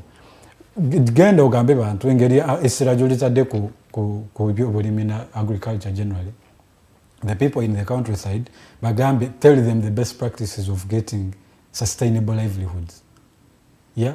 Wabali mu urban centers find a different approach for them because wagamba nti okay tugenda kugaba nte for example. How many people are going to benefit from that in the central region for example? So that means there are people who are going to be sidelined abalala ne ba thriving. Now that is economic imbalance and that is not good for the country and for the people. So I would think that bagambe in Uganda a population of 45 million Ugandans. Let's say 30 of them are living in the countryside. Now in the countryside we have the approach such as this. At least in Mubialo Changofuna Poloti, so it's possible that at least one person can have an acre of land. So tell them that on an acre of land you can do A, B, C, D and get some money and livelihood. Oboerengo omwana wasobola ogenda ku ssomero, osobola okukola kino na kino for the family. That is an approach for the countryside. For abali mu town, ogambe nti businesses A, B, C, D are the ones that can thrive in urban centers and we are going to give you incentives in that regard. For example, you are saying that you're going to do chapati stores, let's say, case study. We are saying that the flour, wheat flour, tugenda jiwa like an incentive to a percentage such as this and that, so that it is affordable. And when you do that business, there's some level of a profit margin that you can get. Because kati bogamba nti tugenda sera diteka ku bulimi. The people in the urban centers are not going to benefit. Is there even market? Okay, mulisiza ku bulimi bagambye balime akatale we kali bakaja yesterday. Ensonga basinze giteka ku kulima coffee. Baka pulling out of the international coffee organization. Nzafo bwavo manye ebangali emwanyi limala zimala bangachi. Okutandika okuteeka sirimanga ko simanyi. I think that omukulu yafude nagamba mbo principal passes tezikyali necessity omuntu okuyingira university nga tumaliriza olunaku lwaleero. Mukulu Rogers njagala mpikingeko your opinion on such a statement. Okuyingira university, government or public universities, obadde ng'olina okuba ne 2 principal passes okuyingira. Kati bakijjewo for as long as you have a certificate of senior 6. Ne bw'oba tolina principal pass ne. For as long as you have a certificate, osobola ogenda ku university ne bakuwa course gy'oyagala. So what is that? Ate omwana alabeddanga ekyokusoma teetaaga ne bw'aba tasomye nnyo. Ne bw'aba batamukuba nnyo kibooko kasitaba nga alina certificate yajja kusobola ogenda ku university. I wonder what exactly that is trying to promote. Because now here is the problem. One, we are already saying that the education system is bad. And part of that is that people are studying what they don't need, what is not applicable in daily lives. Two, is that nze ne bwensoma nenzija nengenda ku university uvayo wano omwana yakava kweta jojozi nga is an engineer. Ng'abuza omulimu. Instead of saying that education system tugikole so that someone grows up with a particular skill, so even if they don't find a job, they can make a job for themselves. We are saying that it is now open. You can study as long as you have a chipapule chiraga nti wamala senior 4 well and good. Genda maso. Senior 6, okay. University. Ni university jatoka bagambe, as long as you have a certificate, whether you passed or not to leave university for a transcript or way. So I that's very wrong. That's because it's even taking us more down. We are already complaining of the contents of the education sector, of what is taught in schools, and now you're saying that even what is there, you can just do by the way as long as you pass and go. Osanga anyway. It's very wrong. Sigenda kyogere kibadde kiyinza okufuuka ekizibu naye kati omwana Farida omwana alabira ddala nga ne bw'aba tasomye nnyo ne bw'otuuka ne bw'oba tosomye nnyo kasitogera n'okola ebibuuzo oba oyise oba toyise kasitoba ne certificate yo n'obutasomera ddala kubanga kati asomye n'atasomye mubeera eri ku bbala mwenna nga muyiriba kampala eno yinza okuyiriba kijja kutuuka nga abaana bagamba sente z'ennyonoona okugenda mu ssomero okusoma kangende nzikolemu kyenza there is an intentional move ey'okugwotanya eby'ensoma byawaneeno. No, I think they think what they are trying to do because batugamba nti ensoma syllabus bagikyusa. There is nothing that changed in the syllabus byakyuka kusinziira ku brother wange byasoma enjawulo eriwo nti omwana nsinze bye nasoma mu senior 4 babisoma mu senior 2. That is the only difference.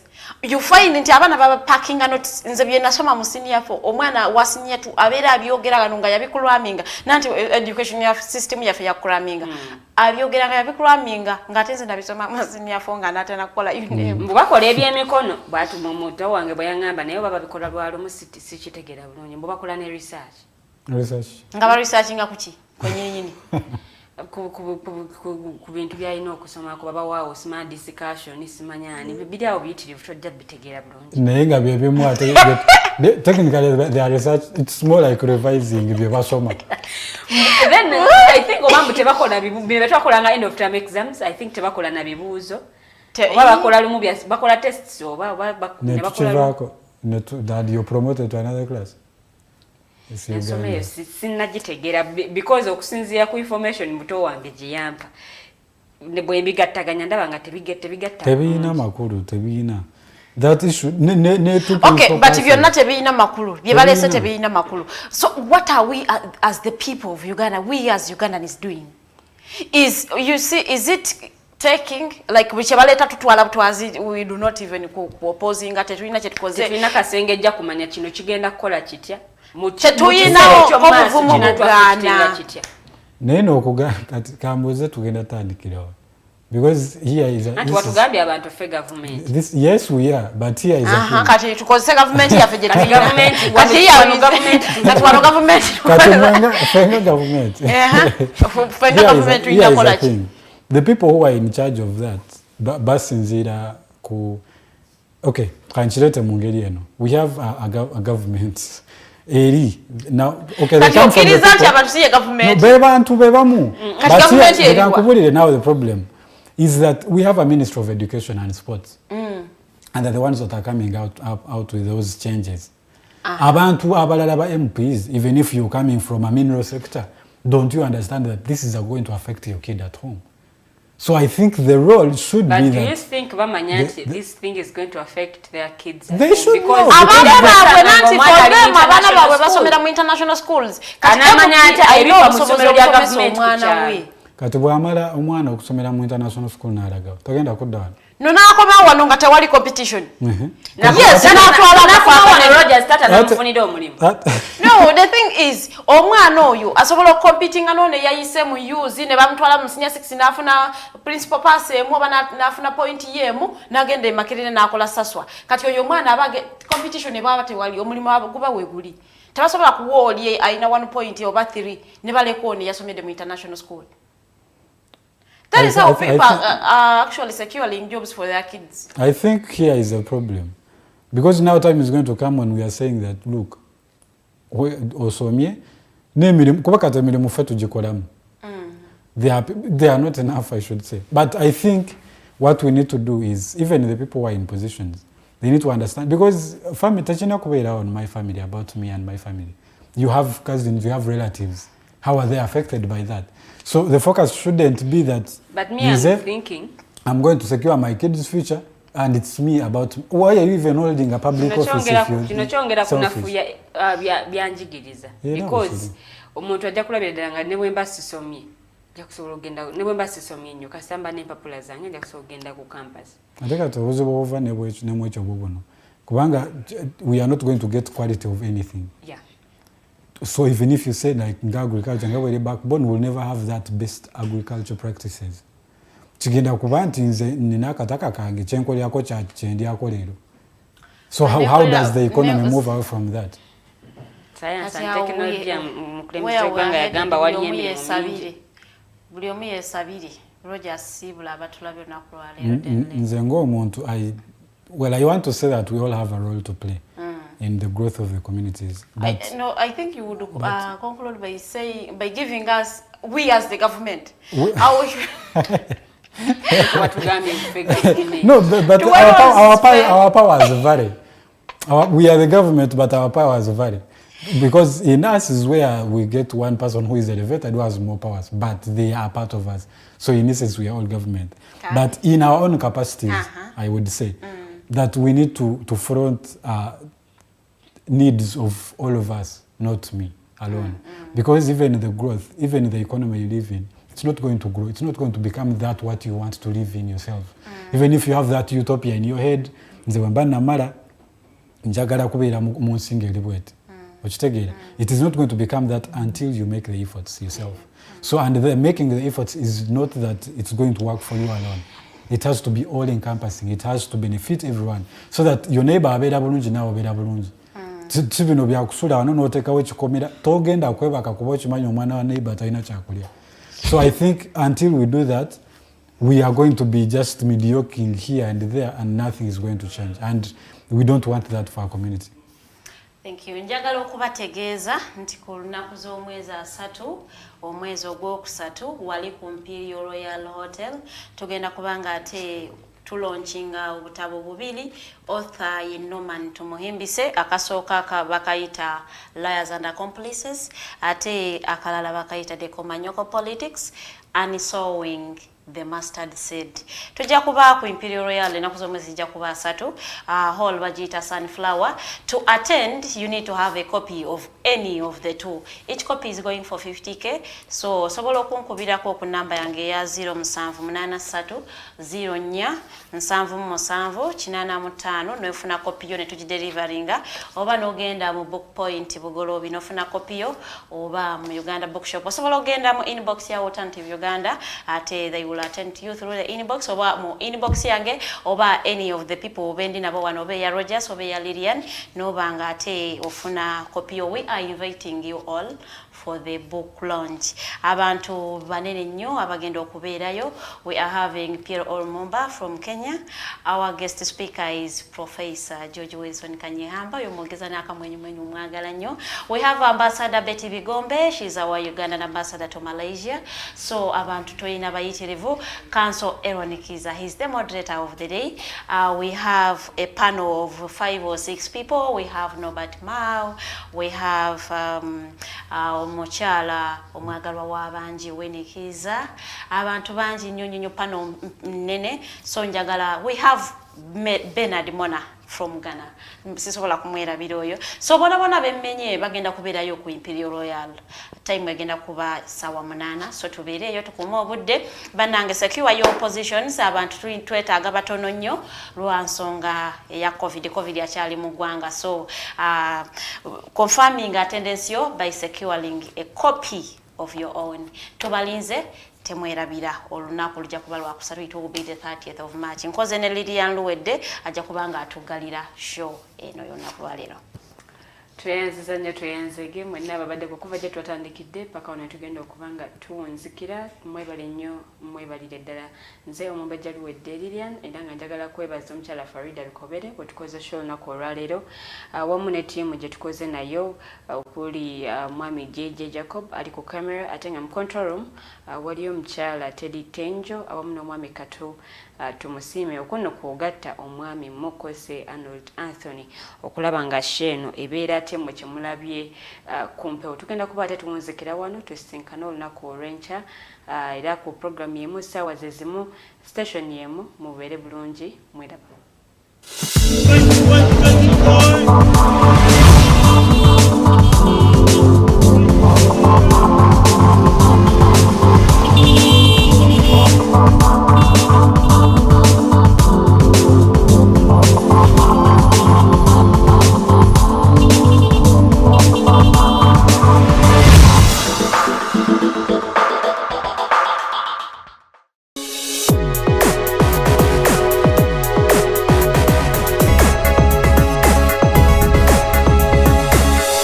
Alternative Digitalk. Real issues, real talk. For more than 50 years, Uganda's political question remains unanswered due to political liars and their accomplices, and the Komanyoko politics as Norman writes. Upon reading Liars and Accomplices, Mukesha Muntu had this to say: Uganda's political leaders are motivated more by their self-aggrandizement than service to the people. There are those in power without strong institutional checks that will behave like animals in the jungle. In his foreword to the Komanyoko politics and sowing the mustard seed, retired Justice Professor Kanye Hamba says, "I have had the privilege to read through Norman's manuscript. It is a frank and true exposition of the truth. Norman's courage couldn't be left unmentioned. As Honorable Betty Vigombe states, I am in full admiration of your courage and boldness." Copies of these books are readily available for your purchase in all bookstores. Do not miss the launch on 30th March 2022, Imperial Royal Hotel at 2 p.m. with retired Justice Professor Kanye Hamba as guest of honor and Honorable Betty Vigombe as guest speaker,